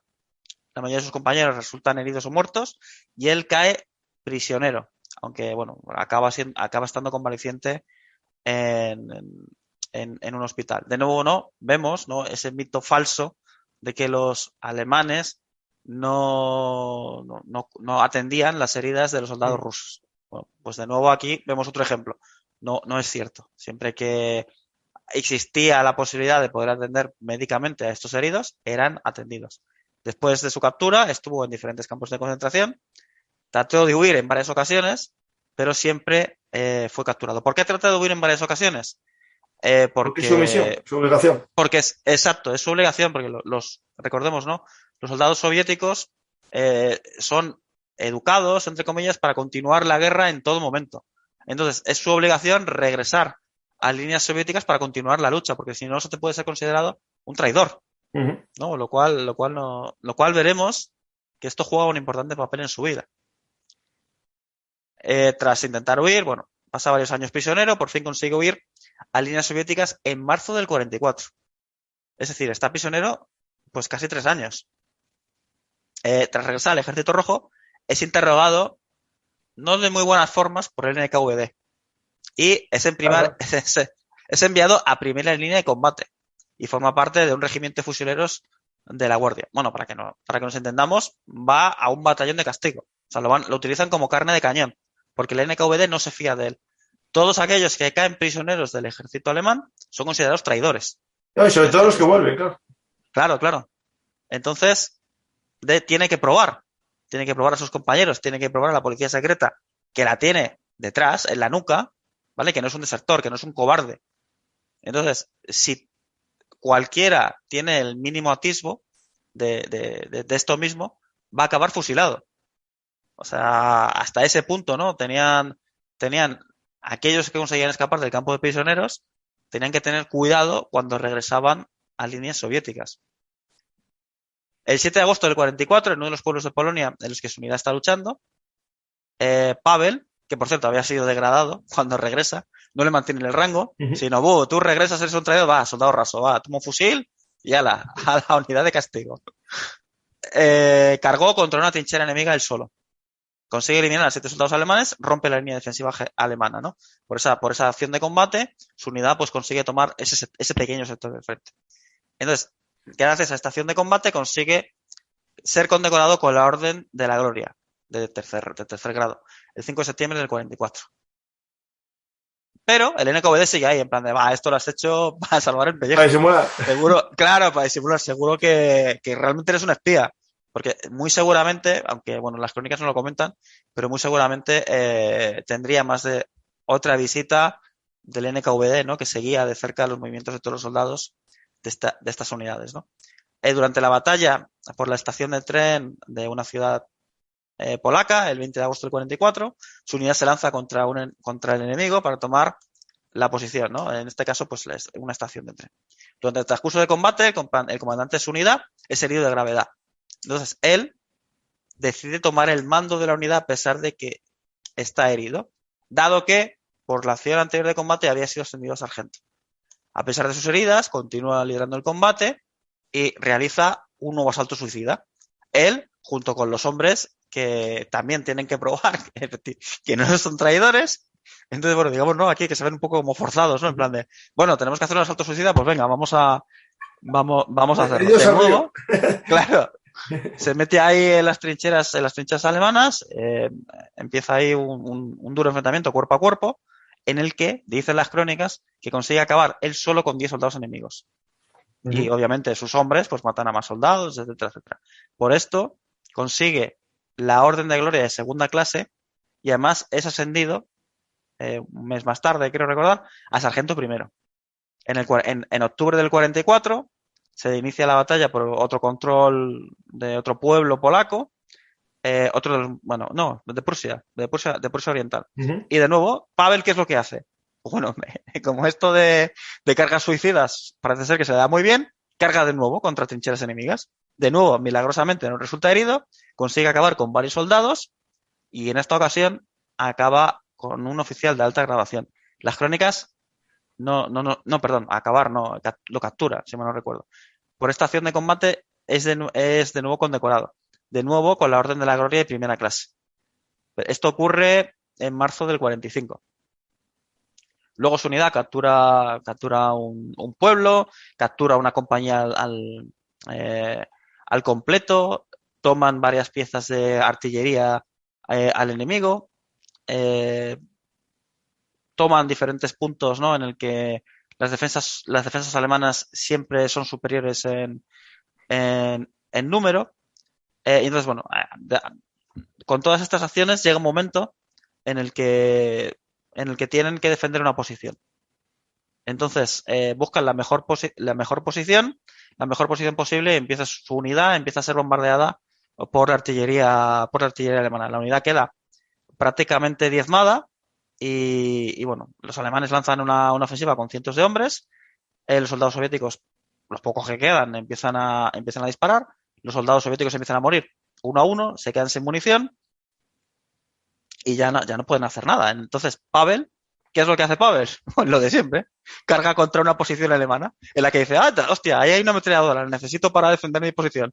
Pues nada, pues cargo contra la posición alemana con lo único que me queda, con una granada y con un cargador de pistola. Eso es todo lo que le queda. Entonces los alemanes tratan de mueven, ¿no?, la posición de la MG para tratar de acabar con ese soldado alocado, ¿no?, que sale corriendo contra ellos, pero Pavel consigue llegar antes de que abran fuego y mata a la dotación de la ametralladora.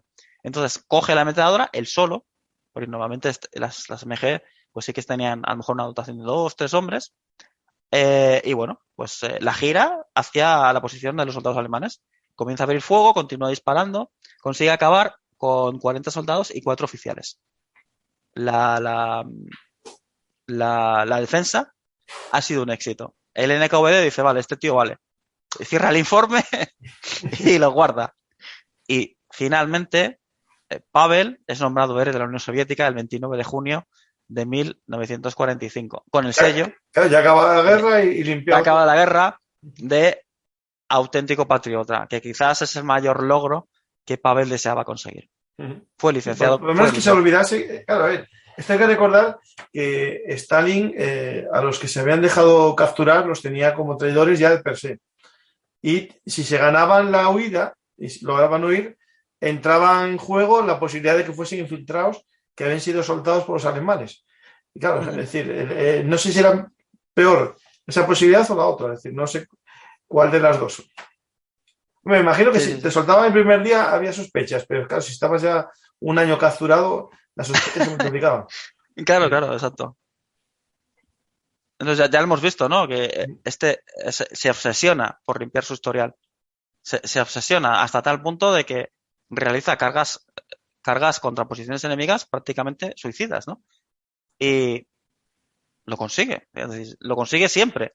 No resulta nunca herido en combate, va recibiendo condecoraciones, va siendo ascendido y finalmente acaba la guerra y por todas esas acciones de combate y por la gran acción meritoria final es nombrado héroe de la Unión Soviética. Que creo, vuelvo a repetir, lo que él más buscaba. Él no buscaba medallas, él sencillamente buscaba eso, ¿no? Limpiar su historial, ¿no? Limpiar su honor, en cierta forma, ¿no?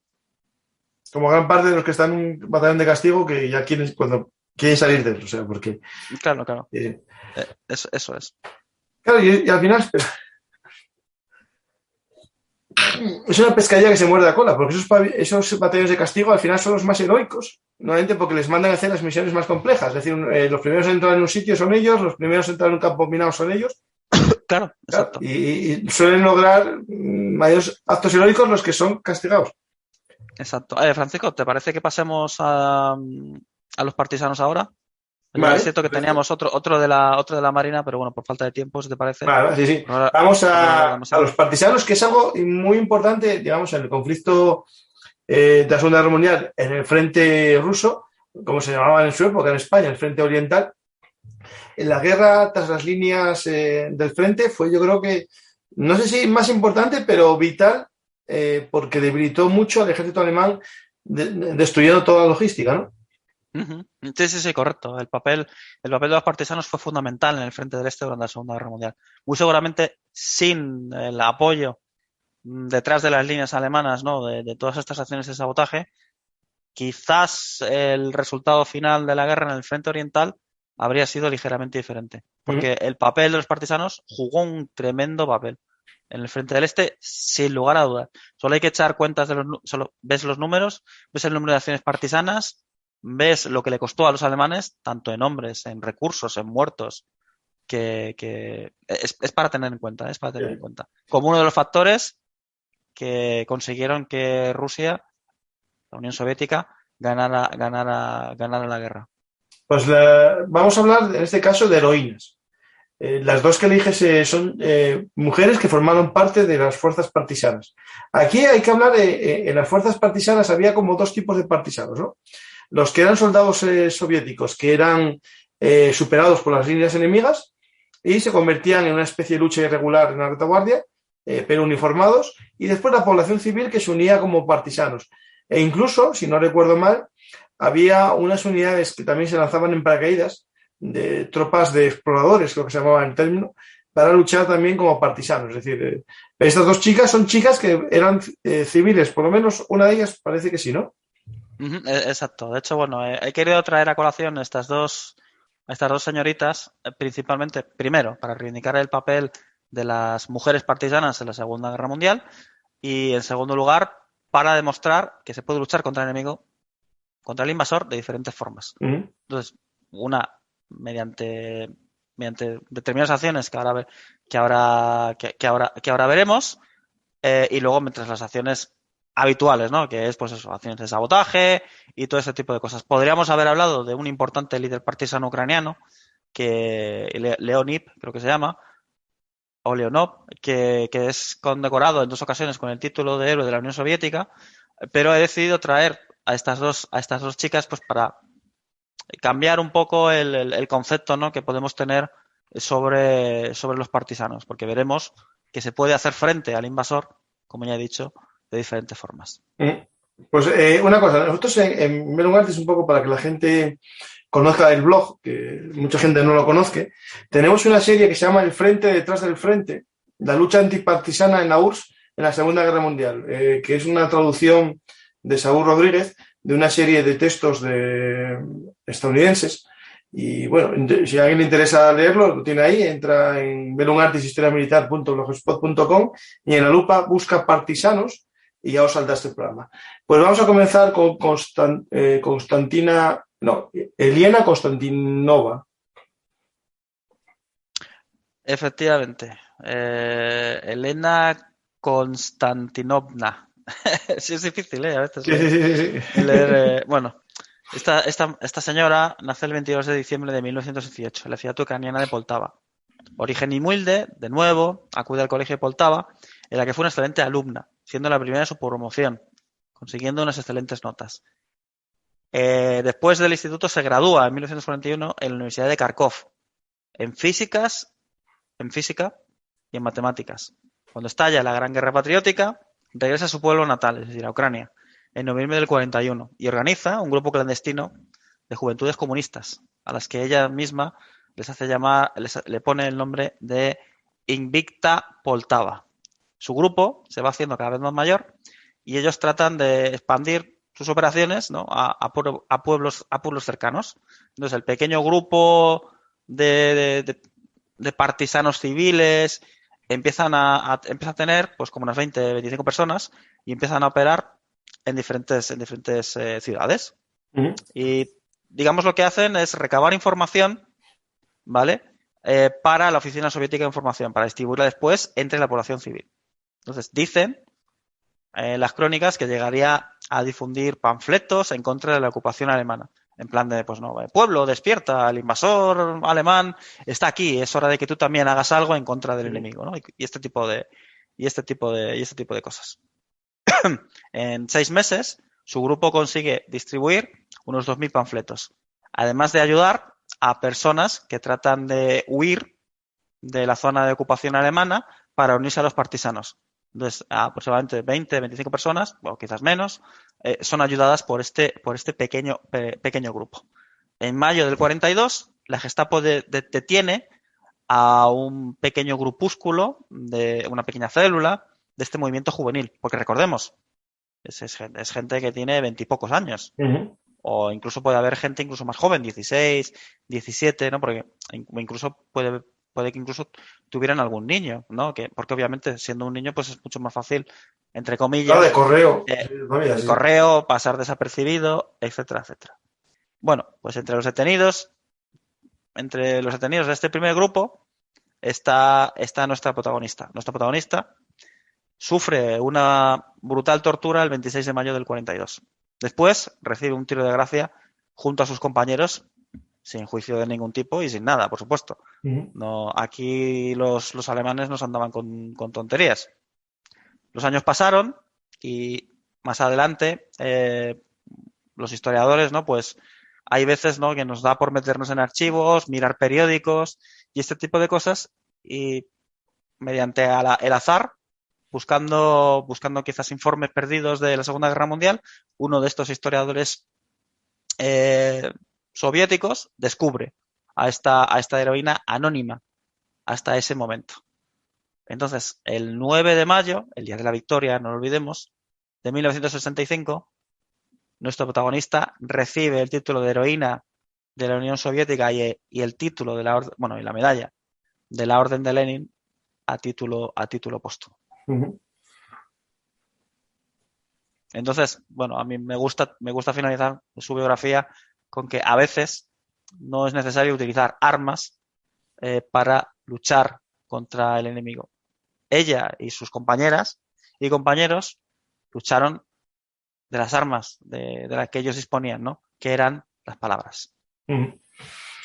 Sí, sí. Este caso sería parecido no me acuerdo, se me acaba de ir el nombre un poco a los casos de la resistencia en la propia Alemania, ¿no? Entre universitarios con escritos, con panfletos. Sí, Efectivamente.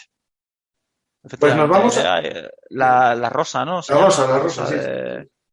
No recuerdo ahora. Yo tampoco recuerdo el nombre. Incluso he entrevistado a una amiga suya que formaba parte de este grupo.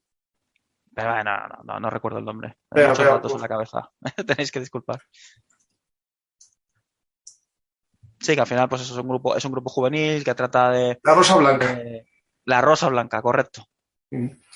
La Rosa Blanca, sí. Pues nos vamos ahora a Uliana Goromona Matveyevna. Uliana Goromona Matveyevna. Sí, efectivamente.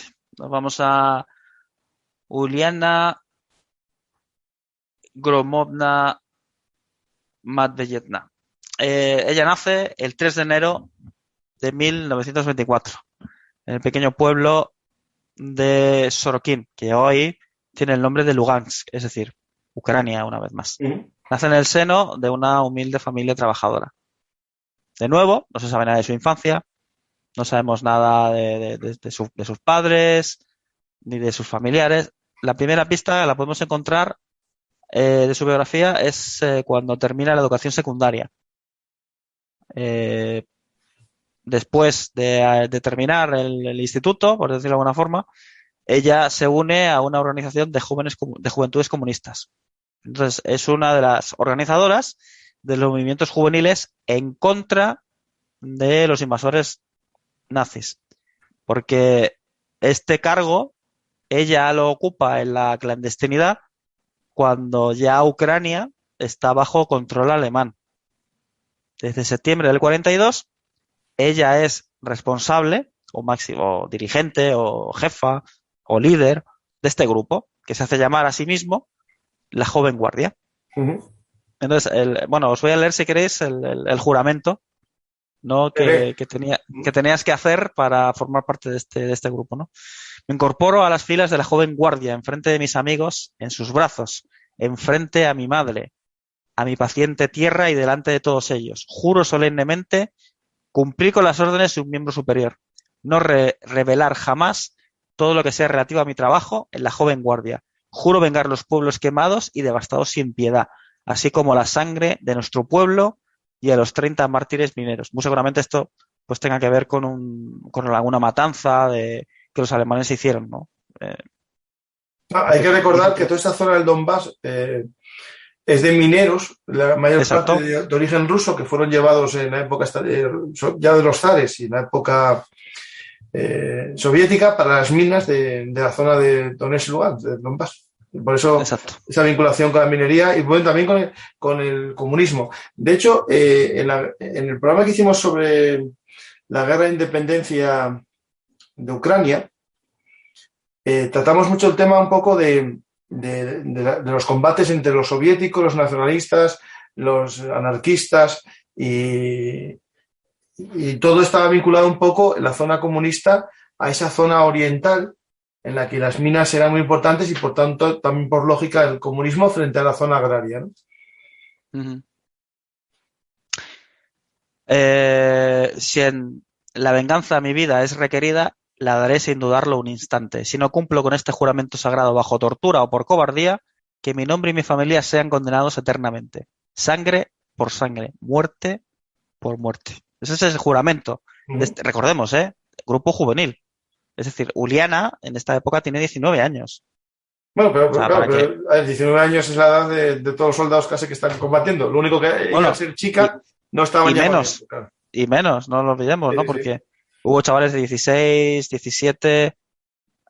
Siempre me gusta a mí recordar que la Segunda Guerra Mundial fue principalmente realizada o llevada a cabo, o es decir, los soldados eran todos menores de edad. E incluso este dato es muy curioso, ¿no? Normalmente se nos suele olvidar la mayoría de edad en Estados Unidos es a los 21. La edad media de los soldados estadounidenses durante la Segunda Guerra Mundial son 19 años. Estados Unidos, a sabiendas, enviaba a menores de edad a combatir. Esta media luego se ve rebajada en Vietnam a los 18 o incluso a los 17. Es que para que lo tengamos en cuenta a la hora de valorar a las generaciones que combatieron en la Segunda Guerra Mundial. Mi amigo, cuando después de sobrevivir a la guerra, de ser derribado, de combatir junto a una compañía de carros soviética, es muy largo de contar, no lo voy a contar. Cuando llega a casa, se quiere casar con su novia, pero es menor de edad. Le tiene que pedir permiso a su madre para poder casarse. Es decir, eres lo suficientemente mayor como para ir a la guerra, pero no eres legalmente adulto para poder casarte. Para que os hagáis una idea, O sea, luego hay otra anécdota muy divertida de un piloto de B-29, no, B-27, que me comentó que él realizó 50 misiones de bombardeo sobre Alemania, luego regresó a casa y me decía, ¿sabe una cosa, don José Antonio? Mi padre no me dejaba el coche. Dice, le digo, ¿cómo? Dice, sí, yo quería salir con mi novia, a salir a cenar o a pasear, a llevarla al cine o lo que fuera, y mi padre no me dejaba el coche porque era menor de edad. Entonces, sí. yo le decía a mi padre, pero papá, he sido capitán en el ejército. He tenido una decena de hombres bajo mi mando. Me he jugado la vida. Dice, sí. Tú te jugaste la vida. Pero con el coche de otro, no con el mío. Y yo en la primera. Debajo de mi techo, quien manda soy yo. ¿Eres menor de edad? No coges el coche. Es que para que nos hagamos una idea, ¿no? De cómo era la mentalidad. Es 21 años para beber, por ejemplo. Sí, eso es. Sí. De hecho, ahora leí hace poco que en Japón quieren bajar la minoría de edad a los 18. Porque ahora mismo la mayoría de edad en Japón, si no me equivoco, es a los 22. lo cual va a ser un cambio significativo, dado que no se había producido un cambio de este tipo, o sea, de la reducción de edad, en aproximadamente 150 años. Ya te digo, y está causando hay ciertos debates acalorados en las redes en Japón, lo cual ¿Y cuál será el no motivo? deja de ser. Pues sí, es porque quieren hacer un ejército más grande para luchar contra China. De hecho, a colación está muy bien que menciones esto, porque en el 2025 o 2024, si no me equivoco, está prevista un cambio en la constitución japonesa para formar ejército. Sí, porque no tienen fuerzas de defensa. Justo. Exacto. Ahora mismo tienen fuerzas de acción rápida, bueno, no sé cómo se llama, pero sí, básicamente no tienen ejército profesional y es algo que quieren hacer, quieren derogar. Hicieron un proyecto de ley hace unos 10 años, ¿no? Que poco a poco la ley iba a ir cambiando para hacer progresivo este desarrollo del nuevo ejército japonés. De tal forma que en el 2000, ya os digo, os estoy hablando de memoria, 2024-2025 se va a producir este cambio en la Constitución japonesa. Constitución que, por cierto, ya sabéis que es heredera de los Estados Unidos. De hecho, fue MacArthur. Sí, fue pasado por... Sí. Fue MacArthur. Fue MacArthur quien escribió pues, la Constitución, sí. Volvemos a hablar de Uliana. Y Uliana tiene este movimiento juvenil con un juramento claramente marcial, o sea, militar. Y estas organizaciones que en esta época, por ejemplo, las organizaciones juveniles tipo Boy Scouts y tal, se transformaron todas en unidades militares. Por ejemplo, en Polonia, en el ataque alemán, los Boy Scouts se reconvirtieron en una unidad de combate. Y bueno, y muchos de ellos después fueron los que lucharon en el gueto de Varsovia con símbolos de los Boy Scouts en sus uniformes. Pues tenemos a Uliana, que tiene esta organización y ¿qué va haciendo para recibir el título de heroína de la Unión Soviética? Bueno, pues el primer proyecto que desarrollaron fue la elaboración de bombas incendiarias, así como la impresión y distribución de octavillas en contra de la ocupación alemana. Concretamente, recordemos, ¿no? En Poltava, ¿no? Que es de donde era originaria esta chica. Lugansk, en Lugansk, sí. Poltava es la anterior protagonista.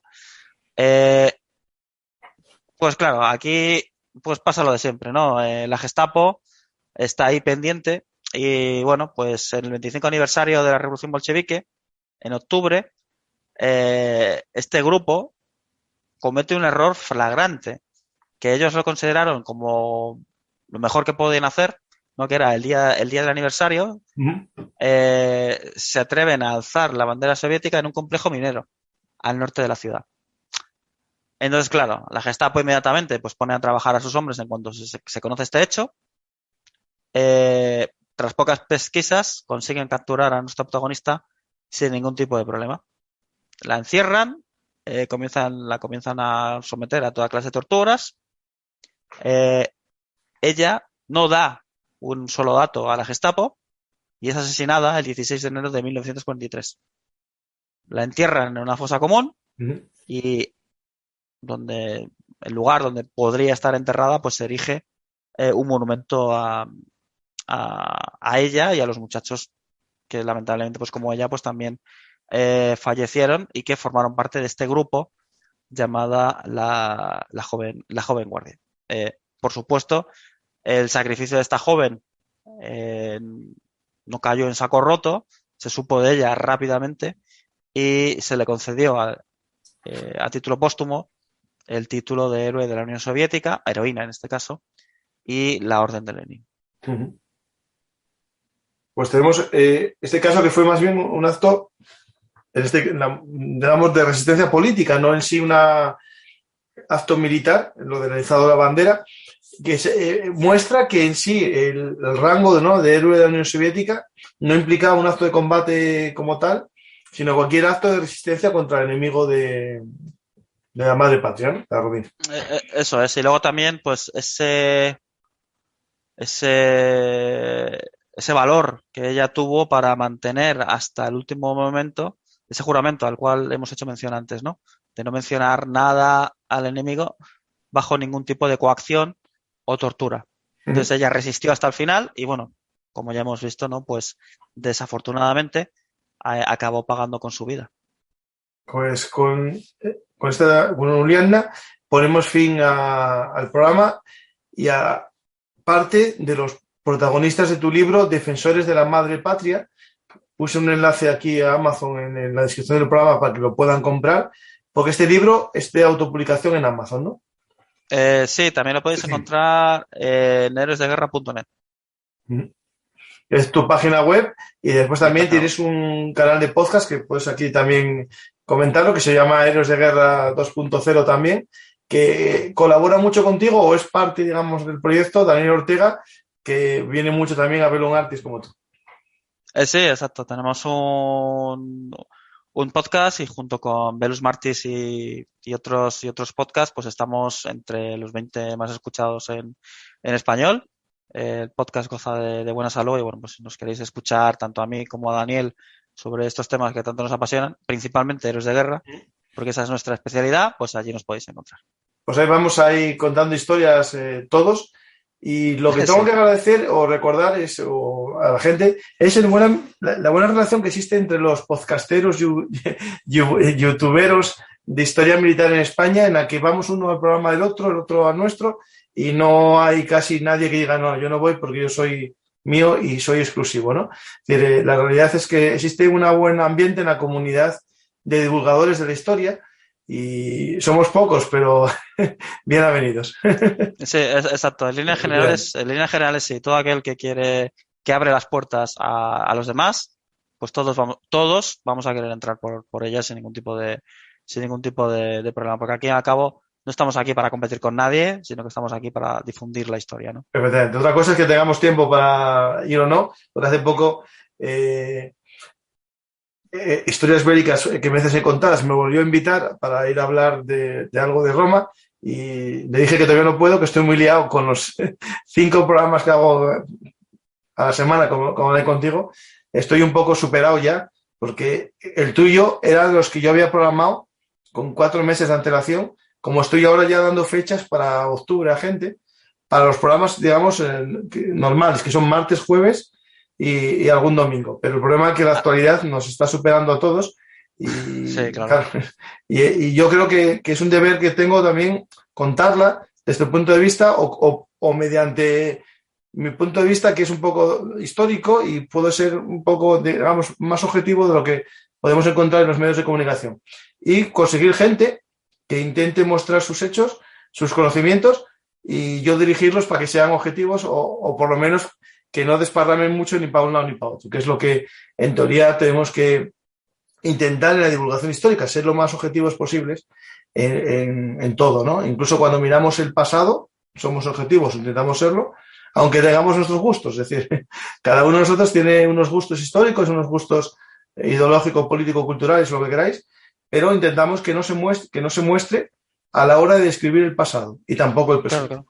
Claro, eso es. De hecho, bueno, ya lo he dicho en multitud de ocasiones, pero es que héroes de guerra pues hubo en todos los ejércitos. Entonces a mí no tengo problema en hablar de héroes de guerra alemanes, de héroes de guerra norteamericanos, de héroes de guerra soviéticos, canadienses, franceses, etcétera. ¿Qué es lo que pasa?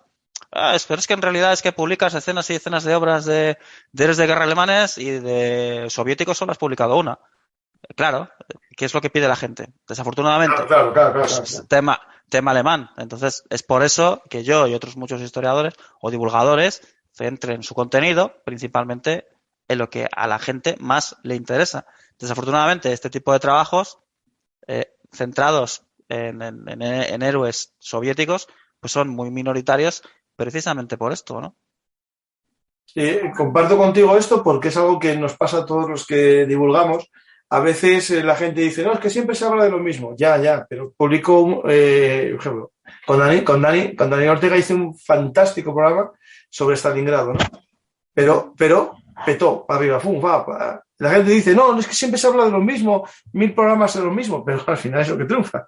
Y haces un programa con Dani Ortega sobre otra batalla que menos conocida y lo ven menos gente. Por ejemplo, el cruce del Volkhov, que fue un gran programa, hubo menos gente. Al final la gente repite siempre lo mismo, nos quejamos, lo que queramos, pero eso es cierto. Es decir, yo hago programas totalmente desconocidos. Por ejemplo, hace poco grabé la intervención española en Portugal en 1847, que es algo que es el único programa que hay en todo YouTube y casi en toda Internet. Y va bien, pero no va tan bien porque la gente al final siempre quiere lo mismo. Es decir, Claro. lo que hace es que Claro, mira, quiere lo mismo. sí, claro. Yo, por ejemplo, mira, ahora mismo, por ejemplo, a mí me interesan mucho las guerras Genpei. De hecho, estoy preparando un libro sobre las guerras Genpei en inglés, porque sé que en español no va a tener salida ninguna, por ejemplo. Entonces, las guerras Genpei es el periodo, el punto álgido del periodo Heian en la historia medieval japonesa. Es una historia apasionante, llena de combates, de luchas, yo me coloco shogun, yo secuestro al emperador, me mato a tu hijo viene 20 años después con un ejército y se subleva contra tal o cual clan. Es totalmente apasionante. Pero, pues, no interesa. ¿Por qué? Porque no son héroes alemanes, etcétera, ¿no? Bueno, pero de Japón Samurai, a lo mejor, si lo haces en inglés y después haces una traducción rápida al castellano, puede que guste porque tiene mucha afición, ¿eh? La gente que le gusta ese tema, vale, no es mucha, pero puede ser que esa gente sea muy, ¿cómo se dice esto? Muy obsesionada con el tema. Y a lo mejor ahí, yo tengo alguno de la época japonesa, yo no sé mucho de samuráis, ¿eh? Y no me extraña, ¿eh? No me extraña que haya apasionados porque, repito, en el momento en el que entras de lleno, te enamoras de la historia. O sea, Juego de Tronos, mariconadas, ¿eh? al lado de lo que allí pasó. O sea, es increíble, es increíble. Pues, aunque lo hagas en inglés, ven un día a contar una historia sobre el libro. Muy bien. Porque seguro que aquí tenemos gente que lee perfectamente inglés. Por lo menos leerlo, lo leemos muchos. Yo en inglés he leído bien. Hablar me cuesta más. José, fue un placer volver a hablar contigo. Volveremos a apuntar cuando tenemos una nueva cita y esperemos que en el próximo programa no tengamos la suerte o la mala suerte o no sé, la visión de tratar un tema que esté en el candelero como este, ¿no? Es decir, la gente puede pensar que este programa de héroes o defensores de la madre patria soviética lo hicimos porque sabíamos que iba a gustar o iba a llamar la atención, ¿no? Pero en realidad que estaba pactado, yo creo que hicimos el otro, que era el de héroes de Estados Unidos, de la medalla de honor, y yo creo que fue en enero o diciembre, no me acuerdo ahora mismo, pero por ahí sí. Sí, hace 3-4 meses, sí. De hecho, voy a poner aquí a la gente para que lo quiera buscar. Tenemos el programa está en YouTube, disponible en YouTube. El de Caballeros de la Medalla de Honor. Es un programa muy interesante también y desconocido, con personajes que seguro que en Estados Unidos le pueden hacer varias películas sin problema alguno. Pues el que quiera disfrutar de los libros de José, en el enlace que he puesto abajo en la descripción del programa, tenéis el acceso directo ahí a Amazon para que lo podáis comprar. También ayudáis un poco a ver un gratis, no os cuesta nada. Todo lo que compréis en Amazon, si compráis por aquí, ayudáis a que este proyecto de contar historias tantos días a la semana al menos esté agradecido. Doy las gracias a todos y ahora ya, José, me despido de ti y te doy las gracias por venir a Belum Artis y ahora voy a dedicar unos minutos a contar a los espectadores lo que nos viene la próxima semana, ya que estamos en directo. Les recuerdo la programación de la próxima semana. José, apunta, que a lo mejor te gusta a ti también lo que tenemos en el horno.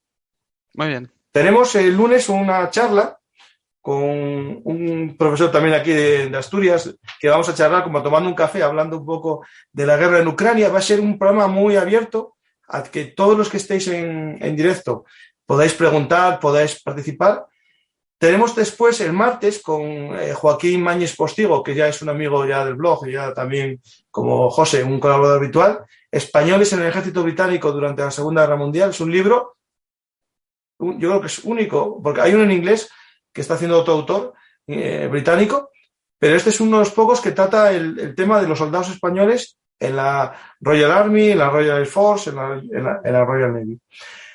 El jueves tenemos un programa con Pedro Villanueva sobre geopolítica, que es de estar proscrito a las tertulias de la televisión. Vamos a ver un poco qué es realmente la geopolítica y cómo funciona esa parte del estudio de la politología, ¿no? El viernes vuelve Lucas Martín, que muchos los conoceréis, de los programas que hicimos sobre la doctrina Gerasimov y el análisis de los primeros días de la guerra en Ucrania, vuelve a ver un poco el desarrollo y lo que suceda hasta el viernes de la próxima semana, viernes 8 de abril. Y el domingo, Piqueros a Vanguardia, es un podcast también de iVoox, que tiene un libro sobre el origen de los tercios, y va a venir Alberto Calvo Rúa, si no recuerdo mal, a hablar sobre su libro sobre el origen de los tercios. Pues la verdad que os espera una magnífica programación. Lo único que os pido, como siempre, es que deis a me gusta a este programa, compartáis en vuestras redes sociales o digáis a vuestros amigos que escucháis un canal de YouTube y de podcast llamado Bellum Artis Historia Militar, y nada más, disfrutéis de la historia y sobre todo que comprendáis un poco el mundo actual, que es fruto de esa historia pasada. Y hablando de historia, os recuerdo que hubo gente que me pidió una copia de mi libro Cayo Mario, firmada y digamos con una pequeña dedicatoria. El que lo quiera se puede poner en contacto conmigo en las redes sociales y le enviaré el libro solo con los gastos de envío y el precio, nada más. Y hasta la próxima historia hablada, en la que ya sabéis que tenemos muchas historias que contar. Muchas gracias a todos y hasta mañana en Bellum Artis.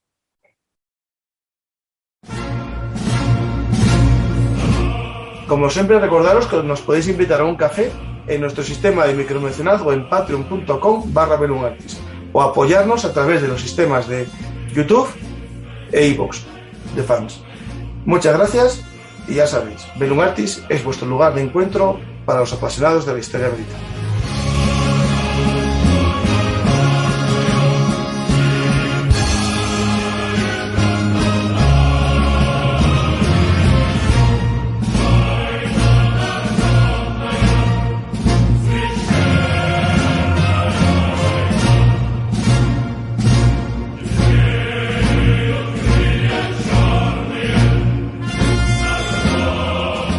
Si os gustan nuestras historias habladas, os lo ponemos fácil. Nos podéis apoyar en nuestro sistema de micromecenazgo en patreon.com/Bellum Artis, pero también a través del sistema de fans de iVoox. Es la escucha anticipada de algunos de nuestros programas.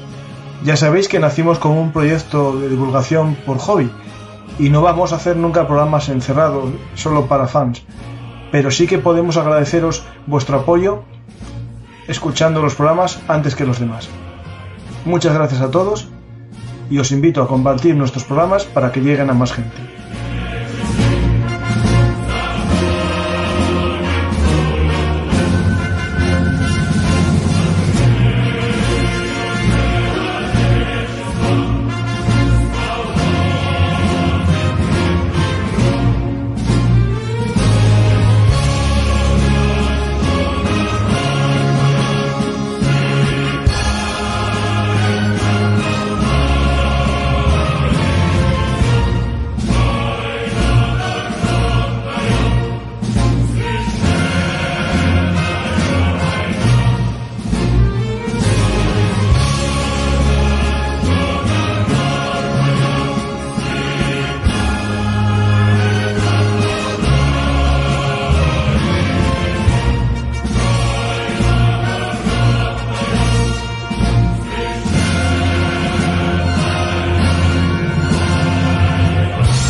Ya sabéis, Bellum Artis, historia militar, es historia hablada. Estamos, como siempre, en todas las redes sociales, pero recordar, ahora nuestra dirección es bellumartishistoriamilitar.blogspot.com. No os olvidéis, Bellum Artis es el blog de la historia militar. Muchas gracias.